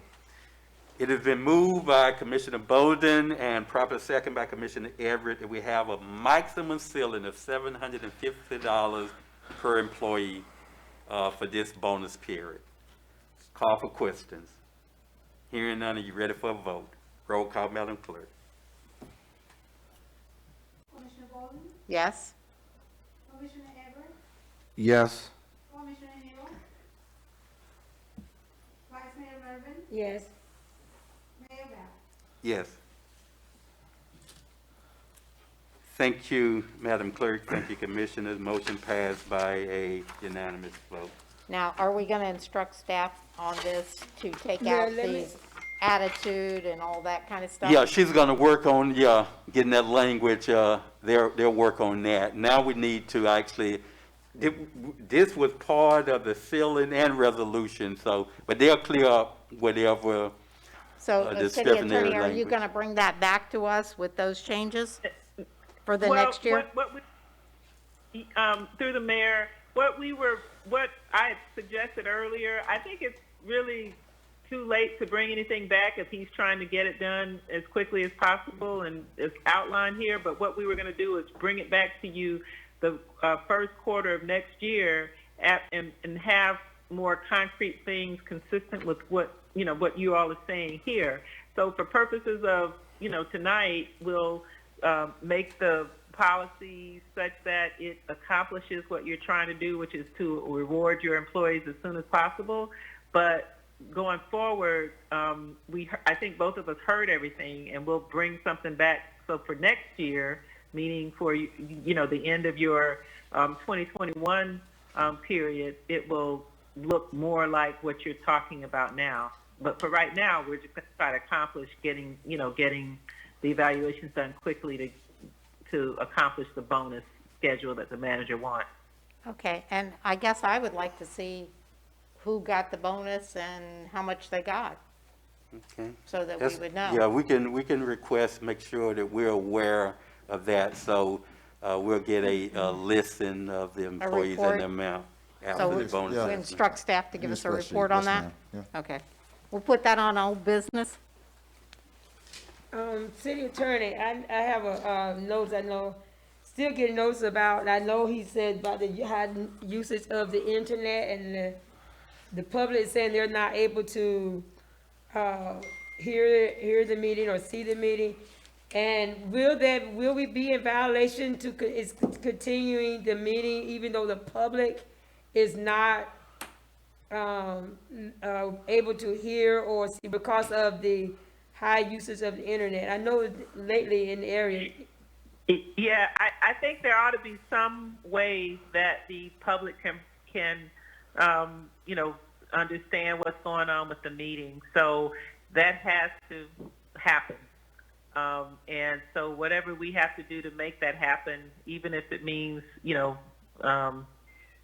I think you have to do something where even if it's a telephone system or a telephone that you call into and people can call and be on some kind of a party line like something, there has to be something that will allow for the public to hear the meeting. So I think we really need to work on that and make sure that happens. No, but I Or for guess part of tonight. her question, So right now City we need to stop Attorney, the we're meeting. talking about at this particular meeting, we're having problem with the internet. Her question is, should we now adjourn this particular meeting for further deliberation, or should we continue? Because they're not being able to hear us. Right. They're not aware of what we're saying or doing at this point. Uh-huh. Yeah, I think that that might be a good idea.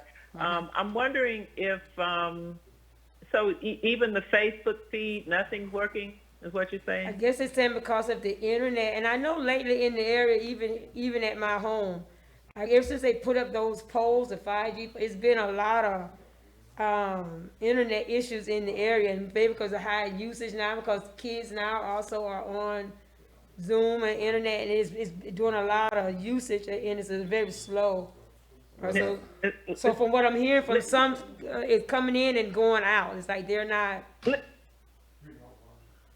Yeah, let me ask you this, through the mayor, for the public, for the issue, well, I guess it's more of a question for the manager, for the issue that has to do with the property rezoning, zoning designation change, is that something that's going to hold up a development of any way, in any way? But couldn't we Yes, call a she said special yes. meeting? Yes. Okay, so and you did get a person who has indicated they want to speak. I think what we could do is have me drop off and maybe call one of you back and have that issue. I don't know, how quickly now if you have a challenge or something from the public, somebody says, but I mean, you did put it out, it was publicly noticed, people did know about it, and you have one person who responded, that person ought to be able to deal with it. Now, is it something that is time sensitive, this issue that you have, the change in zoning? They're going to give you a quick answer. They're discussing it. She's asking a question.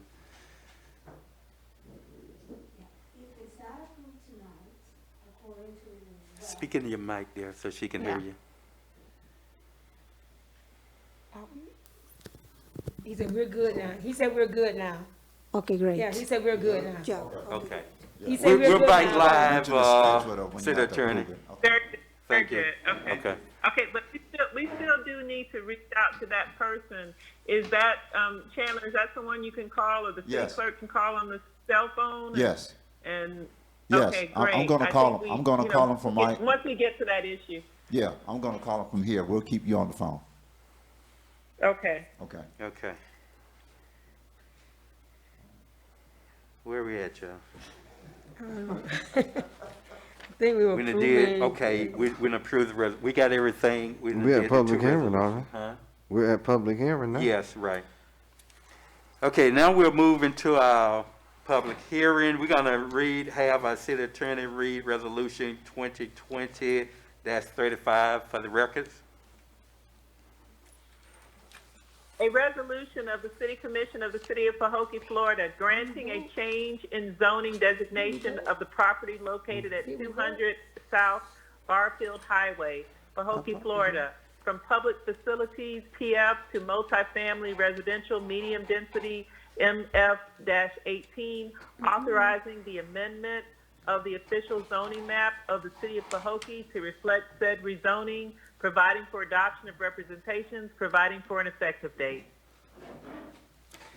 Thank you, Madam City Attorney.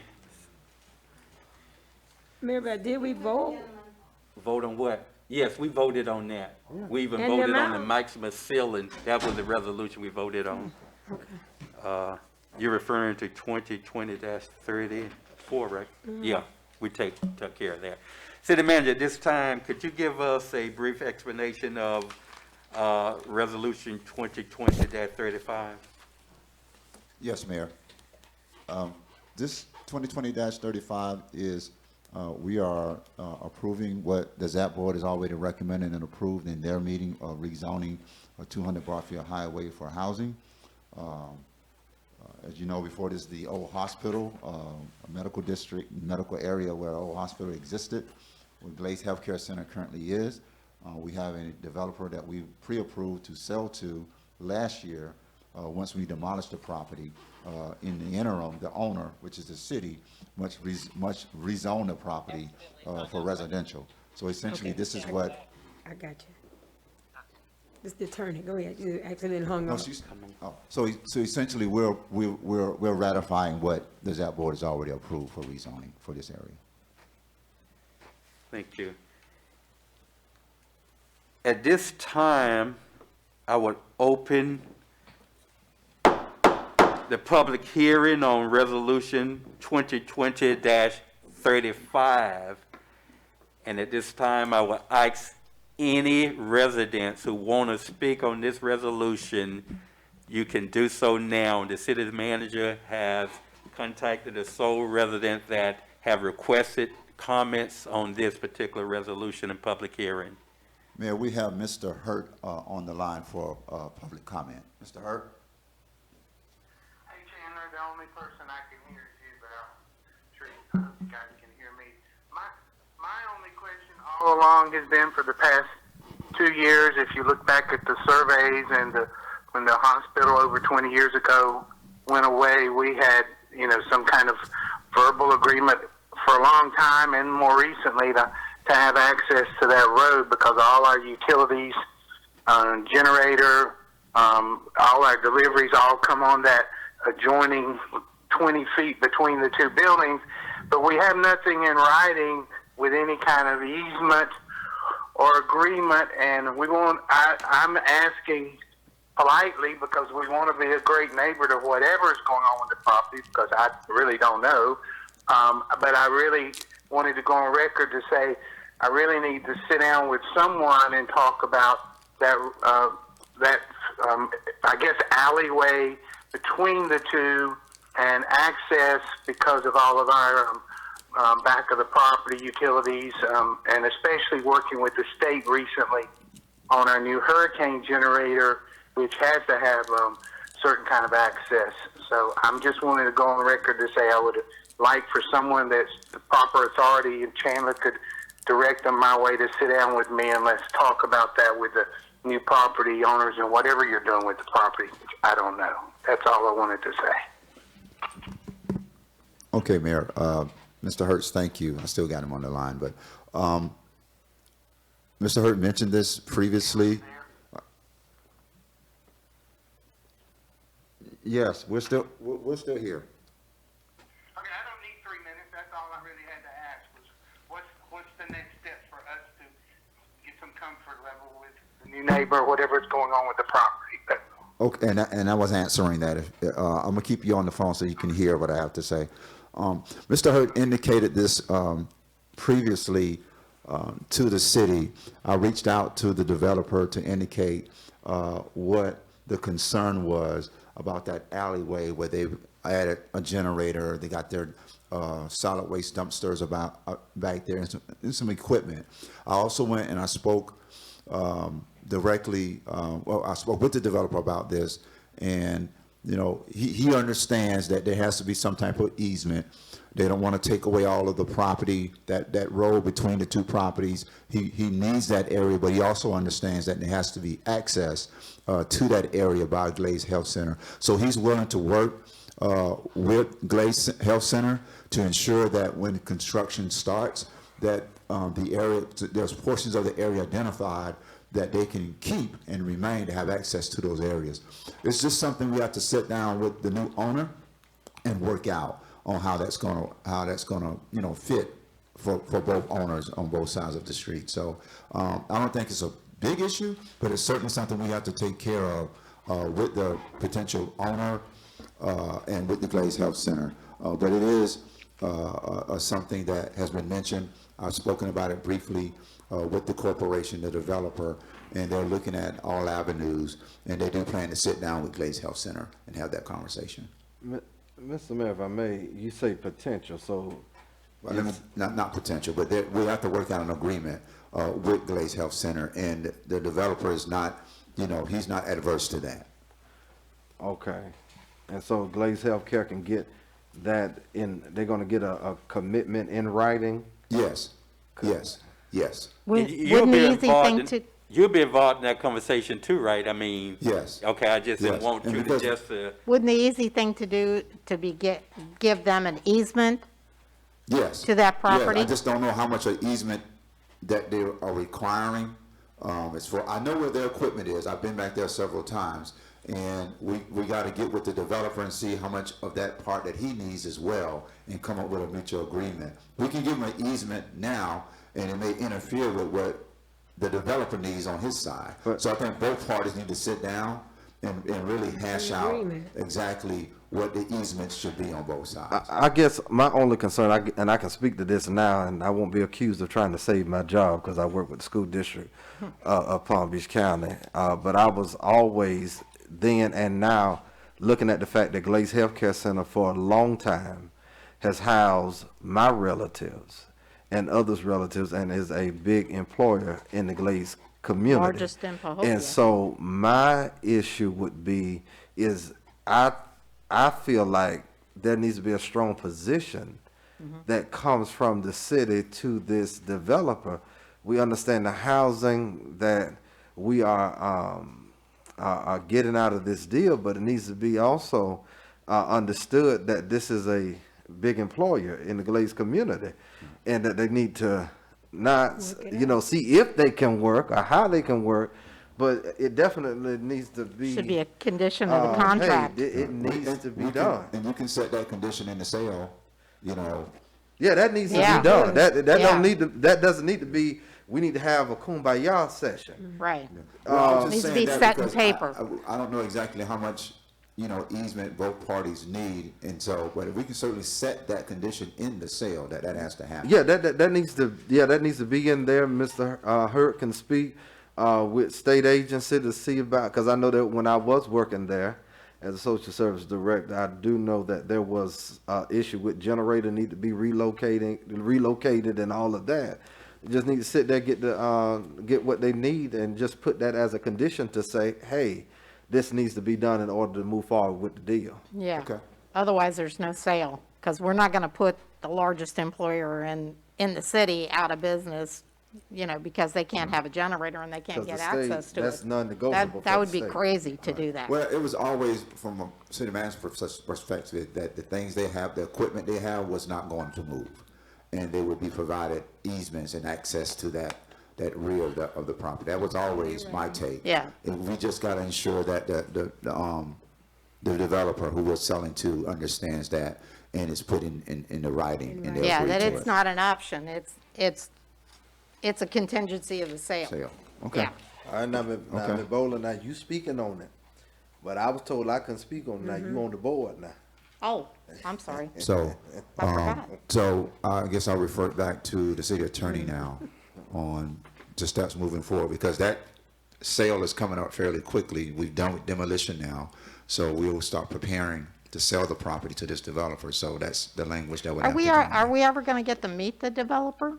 I mean, Yes. I thought they were coming in November, but I Yeah, no, didn't see them. we're bringing them, we're gonna try to bring them the next meeting in person. With some site plans and Yes, ma'am. some stuff? They're Okay. actually, engineers are in the area, well, actually on the property, doing some boring testing, et cetera, but that's the plan, to bring them to the next meeting. Okay. So I'll yield back to the city attorney now. Okay, on the issue of, Where's she at? what are you yielding back on the Oh, issue just back to the resolution for approval, I guess, if there's anything else to talk about. Not that I'm aware of. Normally, Okay.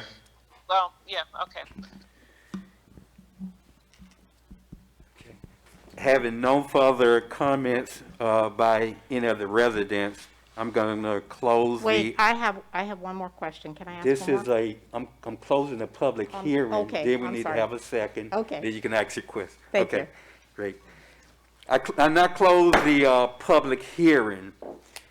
City Commissioners, we have had the resolution 2020-35 read into the minutes by our city attorney, properly explained by our city manager, and we have had a public hearing on it. At this time, I would entertain a motion for the adoption, if that's the pleasure of the city commission. Mayor, I make a motion that we will accept resolution 2020-35. Second. It has been moved by Vice Mayor Mervin and properly seconded by Commissioner Everett for the adoption of resolution 2020-35. Call for questions. Yeah, okay. Commissioner No. Bowden. Yes, sir. My question is on this rezoning. Is this a condition of the option contract that we signed, that we pay for the rezoning? And if so, what does this cost us to do? I'm sorry. It's owned by the city, so the fees. Okay, so it doesn't cost us anything to do this? Okay. Okay, thank you. Thank you. In addition to questions, Hearing none? And just make sure that it's gonna be in the condition gonna be that the nursing home is gonna get the easement. It's in the contract. Condition for That's in the sale. contract. That'll go into when we have discussion for sale. That language will go in there. But I can make that real clear now that that's what is going to be part of the agreement for sale. All right, Commissioner Bowler? I'm good. Okay. Hearing no additional questions, are you ready for a vote? Yes. Roll call, Madam Clerk. Vice Mayor Mervin, Yes. Commissioner Everett, Yes. Commissioner Bowden, Yes. Commissioner Hill, Mayor Bass. Yes, thank you, Madam Clerk. Thank you, Commissioner. Resolution 2020-35 passed by unanimous vote. Now we'll move to our next order of business is proclamation. We don't have any proclamation, no presentations. Report of the mayor. Just want a more of a question, City Manager. The park, the public park, one of our highest amenities in the city, has been closed for almost a year now. We indicated in our last commission meeting that it would be open within a week or two. I can't determine exactly the time frame, but what is the status in? Commissioner, you talking about at the marina? Yes. On the north side? The electrician has been working the last 2 weeks, putting all the security lighting in. We had lights out there and it just stopped working. What he had to do is, he had to first finish the project around the restaurant lighting over there. He's already wired it, so it should be operational by the end of this week, meaning the lighting, and we should open it up next week. Okay. Yep. And my second question, did we do any amenities, additional amenities out there when we were doing the renovation of the marina? Any provision, any tables, any additional? You got 2 new big pavilions out there for family gatherings that are designed for family. You got the two small ones that were always there since the initial. But we added 2 large family pavilions that can hold up to 25, 30 people at once. We have 2 of those, one on the west side, one on the east side. Yeah. And when we're will looking the- at probably adding a third one in the future. When would those be opened up to the public? Same time, we open up everything in about a week. Everything will be open to the public. Yes, ma'am. All right, I'm gonna conclude my mail's. How solid is that date? I want to say 10 from this date. It's about another 7 days. We'll be done. The electrician will be done, barring any weather or delays in his repairs. We should be done in 7 days. And my question is, would that prevent, and I know 7 days, I mean, it's not that long in relationship to how long it's been closed, certainly, but is that prevented from being open? I don't know what type of work he's doing, other electrical work, and whether or not that prevent anyone from having access out there, because they're not working every day, even if they had to be temporarily closed a day or two doing actual work, but I don't want to put anybody in harm's way also. So I'm just asking you, based on your knowledge of what being done, is it required that it be closed? Not necessarily. We need to open it. Yeah. It doesn't, because overall, you remember we had to close everything down for COVID. And, Understood that. And a lot of pavilions, and It's still in time to many open parts, them. are still closed, believe it or Most not. parts are definitely So, we were just following along with all the other municipalities. Most municipalities have their parts back open, but they're not doing renovations. But that's really why they remain So, right, closed for it's so certain long. renovation, I know with heavy equipment, sometimes electrical, it requires you to close it because you're putting folks in harm's way. But if that's not the case, City Manager, my suggestion and request would be, and I'm quite sure all the commission may agree, that we need to open that up. If that still would allow work to be done to correct whatever electrical issues out there. And do a duster dawn. Well, if it doesn't interfere with any, safety or work zones, et cetera, yeah, I don't see a problem with it. I have a Okay. discussion with Public Works tomorrow and Parks and Recreation, and, I can't say tomorrow, but maybe within the next 48 hours. Okay, because that's been a major request. I done heard that way too often. Okay. All right. That's Just have to be good. still mindful of the COVID, though, they still talks about the amount of people in one place. You just want to still keep that Yeah, that'll all still be there. parks Hopefully, are I'm just saying, open, hopefully though. there's Yeah, we can- signs or yeah, something. Yeah, we can encourage. Yeah, I mean, is there it's still signs that you can distancing put and all, up, but, you know, that's all. Yeah, we Well, can't that- use that that- as no more excuse, though. No, That it should be signage will open. be I there. think it should be Yeah, open. yeah. Yeah, that signage will be there. Now, we can't, Yeah, it's I'm not a agreeing. law and order mandate, but it'll be there. Just Right. advise people, social distancing. Right. Mm-hmm. Yeah, so, And even when we put on our website, Facebook page, whatever is open, we're gonna encourage that. The parks are open, but we're still encouraging Yeah. social distancing and proper hygienes and whatever we can do to curb this epidemic. The last question is the restrooms out there. They are properly working and no problem? Oh, yeah. And they will be open during yes, the park opening? yes, 8 to 8. Okay, great. Yes. All Did we right. by any chance put some hand sanitizers or something, some kind of thing where they can, if they're at the pavilions, they can wash their hands or is there one somewhere in the area? We got several mobile hand sanitizer stands, the one you see in City Hall. We Mm-hmm. have several more of those that were given to us through the county. We can put some of those out there at the pavilions and even at the restrooms. That might be They're a all good around. idea, because then Yeah. that way if they're at the tables and it's right there, Yeah, we can put some of those out there. encourage people to do it, to Okay. use them. So that's gonna include the mayor's report. We're gonna go now into the city manager report. Thank you, Mayor, Commission. I'm gonna try not to be long because we've been here, and I know we have to wrap up before 9. We got one more item on the agenda, but I wanted to first say we are coming to the end of the year for 2020, and I think we all can agree that this has been a different year for all of us here in the city of Pahokee and the county and the nation. And we certainly all have been challenged with what we've faced in this nation. And that doesn't exclude what we've been through here as a city. We've had some trying times here. And I can honestly say that, I've learned to do some things better. I see that how we can work better together, but more so as a city manager. There are some things that I've had to change about day-to-day operations, documentation, of course, because it certainly has bitten me, several times this year in how to ensure that we are being transparent and utilizing this position that you've given me appropriately. I think I said this a couple of months ago that I have an open door policy, and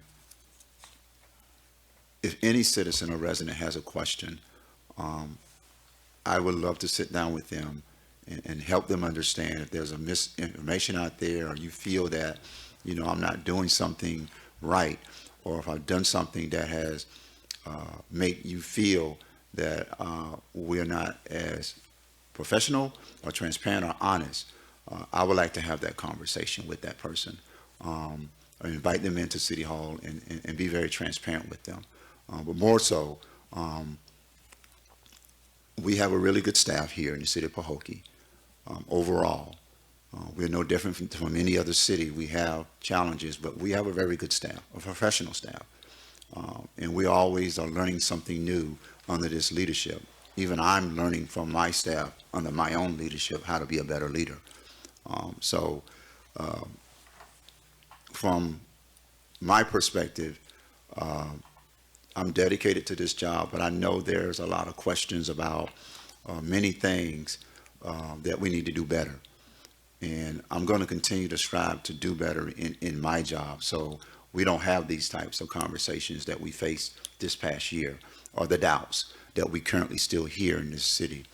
And I'm still pledging that to those who feel that things are not as they should be, that we sit down and we have those conversations to clear the air and be very transparent and show those individuals exactly where everything is in this city as far as administratively and how things operate. But I take ownership of some of those challenges that we've faced, and I'm certainly working hard to be a better city manager. So thank you for that opportunity. Mayor, Commission, 2020 was a good year for the city of Pahokee when you talk about projects. And I want to take a moment to kind of, review what we've done this year. We demoed the old City Hall. That was an award of $350,000. We demoed the old hospital just recently. That was an award of $300,000. Land to be sold for private developer fairly soon. We've done about $2.3 million with the gymnasium, which we anticipate will open by mid-January into January with a grand opening. Thanks to the partnership with the county, we are able to bring back to this community an amenity that's been missing for about 12 years. We've resurfaced all the streets in Shive Island this year. That was a $210,000 project through glaze resurfacing. We've cleared a long-term debt to FEMA, which was about $55,000, and that debt was owed back from 2008-2009 storm. We were awarded a new transportation bus in this year. That bus is at a value of $135,000. And so that's a new transportation bus in Parks and Recreation. We were awarded recently $80,000 in additional blighted demolition funds for the city of Pahokee, our 4th consecutive year that we've been able to achieve that. We also, tomorrow, and I'm going to check, but tomorrow our bid goes out for Barfield Highway. And that's a $4.3 million reconstruction project that will take place here in the city of Pahokee. So I anticipate by late January into February, we'll be making a decision on that contractor to begin work here in the city of Pahokee. One last project, East Lake Village, that we've talked about. There was just a little hiccup with the scope. We've got that clarified. I don't know if that bid will make it out. Well, I'm going to project it will make it out by the end of this year, and we'll be looking at a bid to approve. We're looking at a contract to approve that project when we get back after all of the holidays are said and done as well. So that's our projects, and I probably missed one somewhere. But new businesses, and these are structural new businesses in the city of Pahokee. Mama's Place, Rodriguez Barbershop, I hope I pronounced that right. Quick Stop that just opened up about 4 weeks ago. The Winners Arcade, which is an arcade for kids. I don't know if any kids are going in there, and I think it's right beside Mama's Place. That's it's an arcade, a video arcade for kids. That opened up on Bacon Point Road. More importantly, something that kind of flew under the radar is Dignity Healing LLC out here on State Market Road. They are employing close to 50 people on 2 shifts. So that's good to know. Bussy Enterprises, and they also run, I think, a Prime America business out of that location as well. Those are the hard structure businesses that opened in the city of Pahokee this past year. Home-based businesses, We Don't Fit LLC, Old Harvey Group LLC, KP Pressure Cleaning and Washing LLC, Williams Family Better Home Services LLC, Sunshine Sweeps, and also Legacy Construction Multi-Services. Those are home-based businesses that apply for business license in the city of Pahokee. We don't have the high-rise structures going up yet, but we've had some businesses that open up here in 2020. And I want to thank those businesses here tonight for coming to Pahokee and making this their home. So there are some successes here, Mayor, Commission, that we can point to that I think, we can look at the negative, but we got some good successes here. I think we got a good group that's working for the city of Pahokee as elected officials. We appreciate your support. I appreciate all of my staff. I want to thank Ms. Blanco here. Hopefully I can address her not sitting here soon. But she's worked tirelessly hard for the city, and as a city clerk or standing in trying to help me keep that office afloat as well as run building planning and zoning. She needs to be recognized. She has been compensated for that. But she needs to be publicly recognized for all of her hard work. But overall, Mayor, we can hang our hat on some successes this year, and you got many more coming in some of these upcoming projects and developments here in the city of Pahokee. I want to speak on another housing project, but it's a private developer.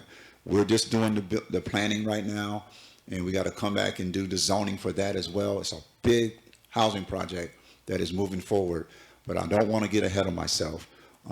But it looks like it's going to be coming soon. But we got to get through a rezoning with that as well. So I want to wait and see, what's next in the steps for that as far as the zoning is concerned. And I know they need to get funding because they're a private developer, but that's something huge in the city of Pahokee that I hope will kick off sometime early spring, late spring, hopefully. So that's it. Thank you very much for 2020 fiscal year. Thank you, City Manager. City Attorney, any report? Other than to say, I hope everybody has a wonderful holiday season, and I wish everybody a new year, Merry Christmas, Happy New Year. We have enjoyed working with the city, and thank you all for your support. We try to operate in a spirit of excellence, which sometimes needs a couple more steps, but it's a pleasure working with the city, and I hope all of you have a very enjoyable holiday season. Thank you. Thank you. And ditto from the City Commission. Thank you. Can I ask the city attorney a question? Yes, Commissioner Bolden. City attorney, do we have any resolution on 246 East Main Street? Other than we've had a mediation that has continued, and at the appropriate time, if there is a change, what we will do is speak with the city in a closed door session, with the city commissioners in a closed door session, and communicate any change. Right now, there's nothing to report. Okay. Thank you. Now we'll move to our old business, which we don't have anything for old business on the agenda tonight. New business, we had an add-on of 2 items. The first item is the status of our city clerk, our city manager. Mayor, thank you. Can you hear me on this mic? Okay. Previously, at the last meeting, I said we had received some good candidates for city clerk. They were taken through the HR process. The prerequisites were indicated. We ran their references, looked at their qualifications. I actually had an opportunity to sit down with these particular candidates, who were well qualified, by the way. I think you were given their resumes previously that were well qualified. And so I had an interview with both of them. One has 10 years plus experience, master city clerk. The other one has worked in the position of city clerk for several years and has been in municipality work for probably more, for nearly 15 years, some 15 plus years. One candidate one is highly interested in being the city clerk. She indicated what her salary request was. Candidate 2 was also highly interested in being the city clerk. She later, after interviewing, thought about, the distance where she lived versus Pahokee, and she removed her name from the candidacy for this position. However, candidate 1 remains strongly interested and has committed to working for the city of Pahokee if so desired by this commission to hire her as the next city clerk. With the experience that candidate 1 has, that's a person that'll hit the ground running day one. Tonight, my recommendation, and is certainly your option, with Ms. Tina Stinson as a candidate here, it's your option to, 1, take my recommendation that we move forward with Ms. Stinson, or if you would like to set up and speak with her as well, That's your option as well to do that as a commission. She is your hire. Works under the day-to-day of the city manager, but this is your hire and your city clerk. And it's your guidance that will decide if we move forward with Ms. Stinson as the city clerk. It's my recommendation that we do move forward with her as the next city clerk for the city of Pahokee. We're at a critical time. We haven't had a clerk for 8 months. I've been trying to juggle some of my responsibilities, so is Ms. Polanco, in trying to keep the office afloat. But we're at a critical time where we got an election that's coming up, and we need someone that's dedicated every day to those deadlines for that election and who understands it, inside and out. And both candidates have worked in the election process and are very familiar with it. So we need a city clerk. But again, the options here are for this commission to make a decision with Ms. Stinson being considered and hired as your city clerk. Couple of questions. Is she a certified clerk? Not yet. She was working on that particular certification when there was an interruption in her employment with that current city. Okay. What was the pay advertised? I know her pre-interview indicating she would accept between 6 and 65 that we put on the RFP, the job request. What was that? Because the reason I'm asking, go ahead on. I don't know if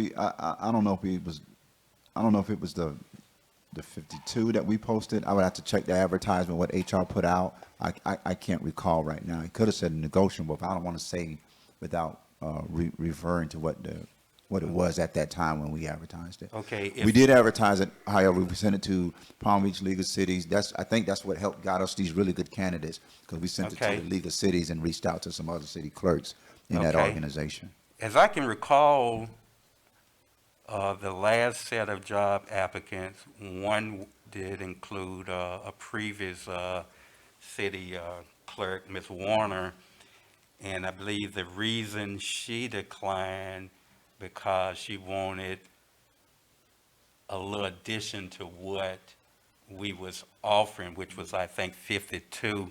I believe she was requesting, if I'm not mistaken, 55, which is 5,000 less than this applicant, plus she's a certified clerk. So if we're willing to pay 60 or 65 to a non-certified clerk who have some clerk experience but as a deputy clerk, we may need to even reach back out to Ms. Warner based on the review of these applications of this resume. And that's another concern. We don't have the actual application. We only receive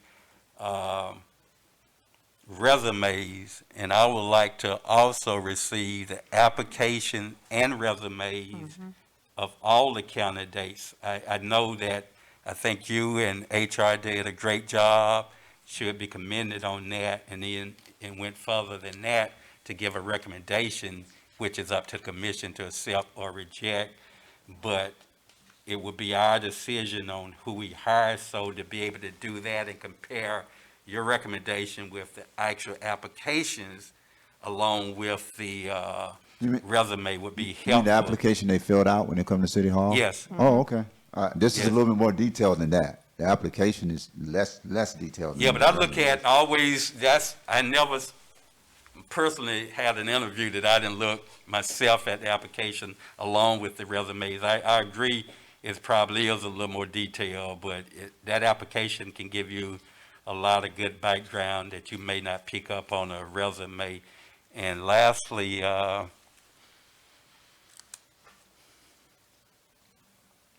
the phone numbers, I'm not sure why that's striked out. It's not a confidentiality. I think that's an HR thing. It came out of HR like that for some reason. I'd have to ask them, but that's an HR practice, I guess, until something is what I'm saying is not confidential. Even if someone publicly got a hold to it, it's not something you would confidentially exclude on. No, you can, on you something. can, you can remove phone numbers. You can and public remove it, I'm budget saying requests, it's not yeah. confidential, you're giving it to Right. the city commission. Right. It's different if you're handing out to the public. So if we wanted a follow-up conversation, if that was needed, at least we'll have the ability to reach out and do that. So those are my just quick assessment and quick question. How many applicants did we get? If I'm not mistaken, you got 4. One was a cashier, I believe, if I can recall. One was a counselor. She actually came in and wanted to interview for Parks and Recreation. And then you got these 2 applications. Any local one? Any one from the Glaze? of Yeah, Pahokee? yeah, 2 of them were local, from the Glaze area. One, I think one was Clewiston, and one was Belglade. I have to agree with the mayor. I mean, to pay more money and get somebody who is not certified, and that we've got to send back to school to get certified when Well, you wouldn't be sending her hired back. somebody and said, yes, we would take Miss Warner back, and then You- now we don't, all we need to do is give her some more money, and we've got a certified somebody we don't have to send to school. Well, you aren't literally sending her to school.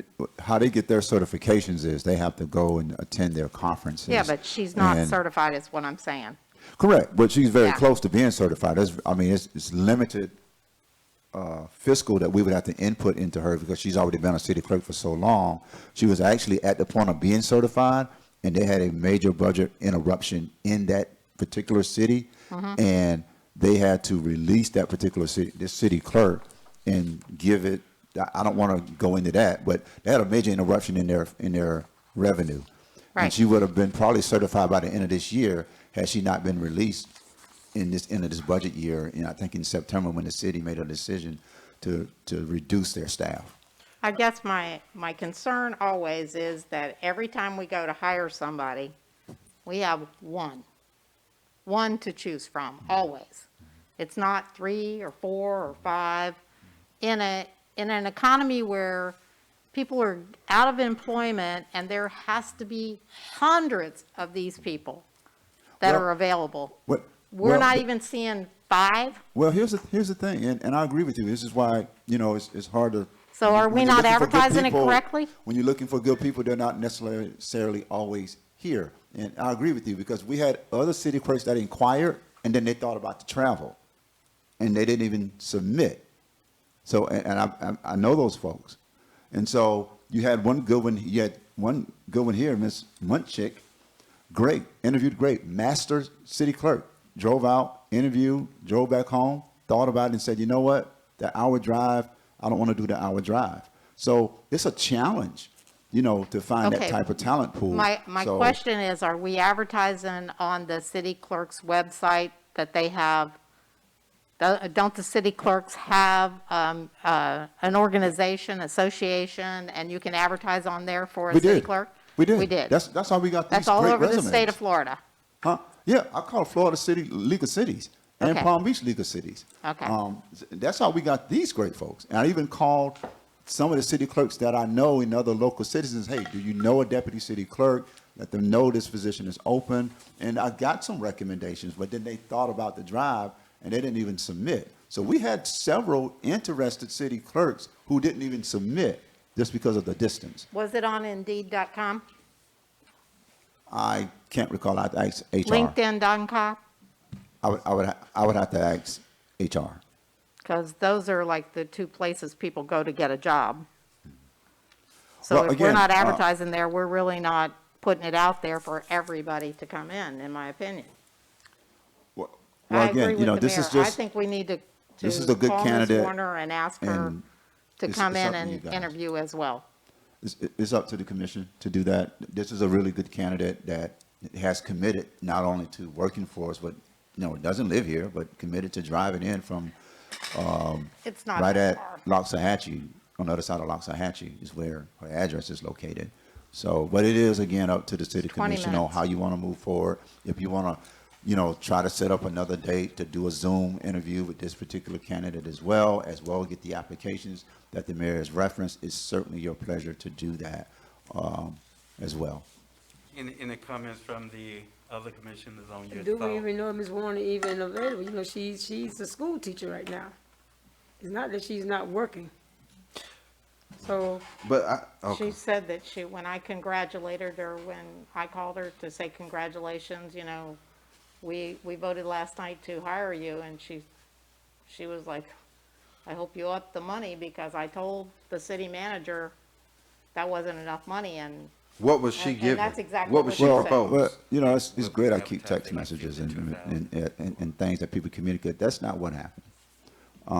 And I don't want to go back through that process with Tijuana, but there was a salary offered.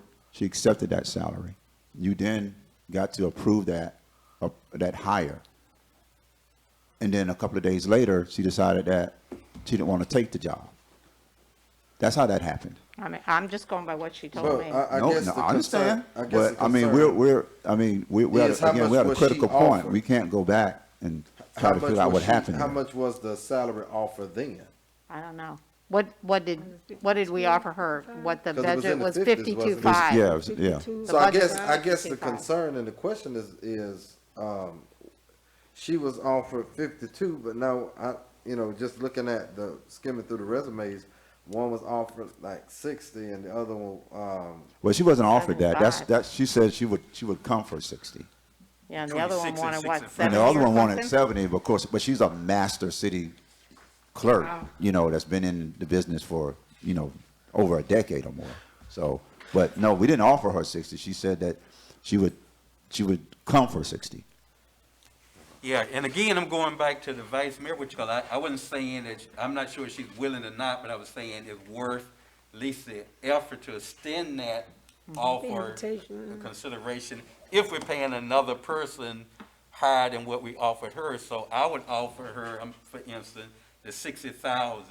Would she accept that? I'm quite sure she probably would, because I believe what we offered her was what we advertised it, and it was like at $52,000. Right. Maybe 55 at the most, but I believe it was 52. So if you go and give her, say, 57 or 60,000, I'm sure, and she lived locally here, she would probably accept it. If not, we can move on to this particular one, because we know we have this, and or try to interview them Interview both them if both. need Why to. not interview Yeah. them both? Yeah, and that If way both we would can accept compare. to do an interview. Right. Yeah. We just want a city clerk. Yeah, we'll do whatever the commission pleasure. I mean, we are at a critical point. I mean, if you want to set up interviews, we certainly can do that. If you want me to call Ms. Warner, I'll reach back out to Yeah, her my tomorrow. recommendation, and it's just mine, and it's not a vote, would be to reach back out to Ms. Warner, see if she's, would consider, we would, consider increasing her pay up to 60,000. But she would need to do an interview with the commission, as well as maybe having this particular candidate also interview with us. So we can set up a Zoom interview at some point with both of those candidates. We can make a choice. At least we have two people we can choose from versus A only real having Zoom where we one. can see them. Oh, yeah. Yeah, okay. Well, Not and if not that on the person phone, I'm denies, we're talking back to about. square one. If both deny, right? We're back to square one. Yeah, if both do, but we at least have,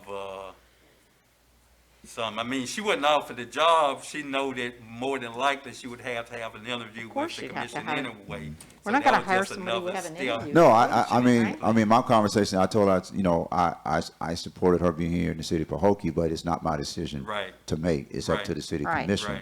Right. She did indicate that she was, had other offers, and, if this didn't work out, she'd be taking another Okay. offer. So what we need to So- Set it do up is quick. set up our Zoom interview as soon as we, Yeah. can. So It's- when will it's- we it's do gonna that, be Mayor? remotely, Since the so it next shouldn't be a meeting out to problem. January, Huh? remember, when we do that, our Have next to do a meeting out to special call. January. You just have to have a and then- special You meeting. have to We have can have a special meeting. meeting, Okay. right? Yeah. Yeah. And if we're gonna do it Zoom, I mean, I don't wanna infringe on anybody.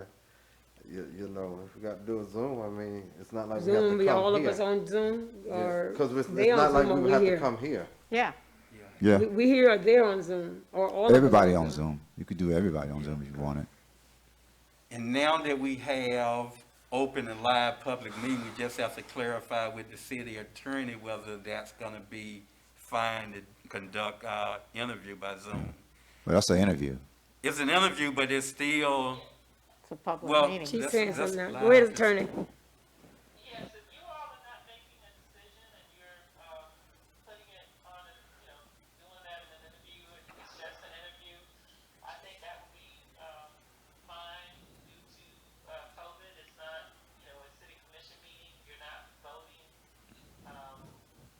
Trainings are happening via Zoom with commissions, for ethics and other things.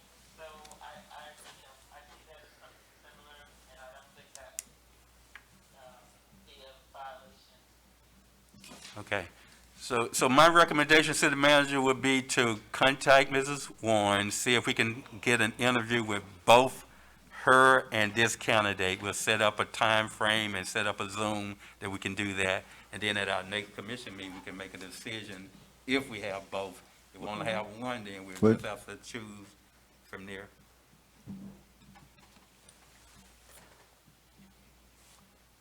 I thought he was saying something. No? No, Okay. I'm just looking at the timeline of, I'm looking at it, I'm fine with what you recommended. I'm just looking at. I don't know. Okay. Okay. All right. I'll reach out to, Ms. Warner. And I'll reach out to Ms. Stinson and let her know that we'll be setting up a date. Once I get a confirmed date from the commission, I'll probably call you individually tomorrow and get a date for a Zoom, and then I'll let them know. And I'll let you know if she's And still interested as well. If you did a background check on these two, correct? Can we have a copy of that? When you say background, you mean references, et cetera? You No, don't a get, the background background check. doesn't happen until you actually hire, and then they run it. She runs it right when the decision is made to hire. Everything we did was references, job references, talk to the former employees, talk to their references they provided, professional, personal references, did our job checks, et cetera. They had certifications, we ran those checks as well. Educational certifications, we ran those checks. Background is not done until you made the official hire, then they run the background as well. Something comes back, it comes back to that employer before that hire comes on board. Because there's always a 2-week delay. Okay, so can we get copies of that? If there's a background run, yes, ma'am. No, on whatever y'all did. Oh, Yeah, oh, okay, yeah. yeah, thank you. Okay, y'all, we only have about 2 or 3 minutes left, so we're gonna deal with our last order of business. We're gonna skip some of this just a little. The next order of business is the cancellation of the December 22nd commission meeting. I would entertain a motion and a second if that's the desire. Mr. Mayor, I would like to offer a motion that we entertain cancellation of city commission meetings, date, December 22nd, 2020. Second. It has been moved by Commissioner Everett and properly seconded by Vice Mayor Mervin for the cancellation of our December 22nd meeting, commission meeting and workshop. Call for questions. I have one question. We canceled the one in November, but you canceled it and we didn't vote on it. So why do we have to vote, or do we not have to vote to cancel meetings? Yeah, Or you it's- can just I'm just trying to clarify. Yeah, cause we're required to have only one, but a city, mayor could cancel a meeting if there are no official business that need to be taken care of, no resolution, no anything that require approval. And if we're here in session, it's always proper to have the commission of the whole council. Thank you. No additional question, are you ready for a vote? Roll call, Madam Clerk. Commissioner Everett, Yes. Vice Mayor Mervin, Yes. Commissioner Bowling, Yes? Commissioner Hill, and Mayor Bell. Yes.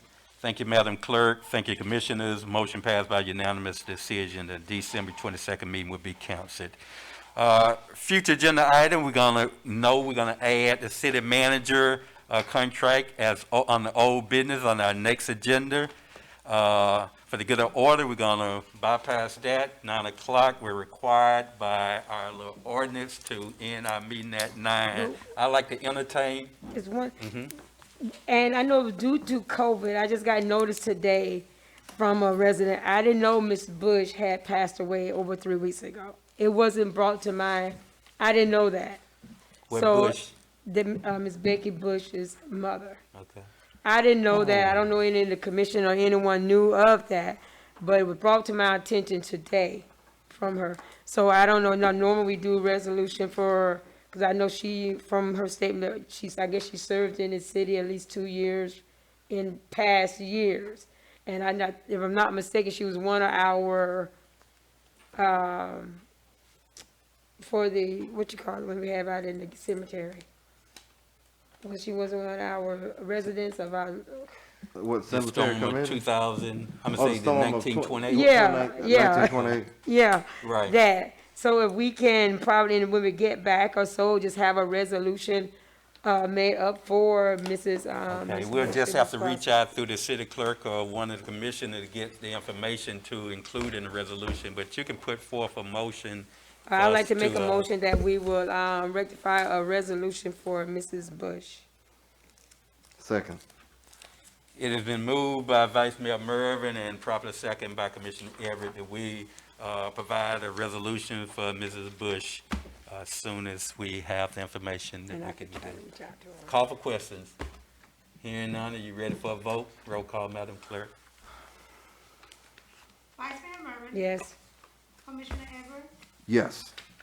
Commissioner Bowling. Yes? Commissioner Hill. And Mayor Bass. Yes, thank you, Madam Clerk. Thank you, Commission. Motion passed by unanimous vote. I'd like to entertain a motion for adjournment. I'd like to make a motion that we will adjourn this meeting. Second. It has Merry been moved Christmas to everybody. by Commissioner Vice Mayor Mervin, second by Commissioner Everett for the adjournment of the meeting. Call for question. Hearing none. Ready for a vote. Roll call, Madam Clerk. Yes. Vice Mayor Mervin. Yes, Commissioner Everett. Yes. Commissioner Bowling. Yes. Commissioner Hill. Mayor Bass. Yes. Meeting adjourned. So we roll over the stuff that we didn't get on, roll over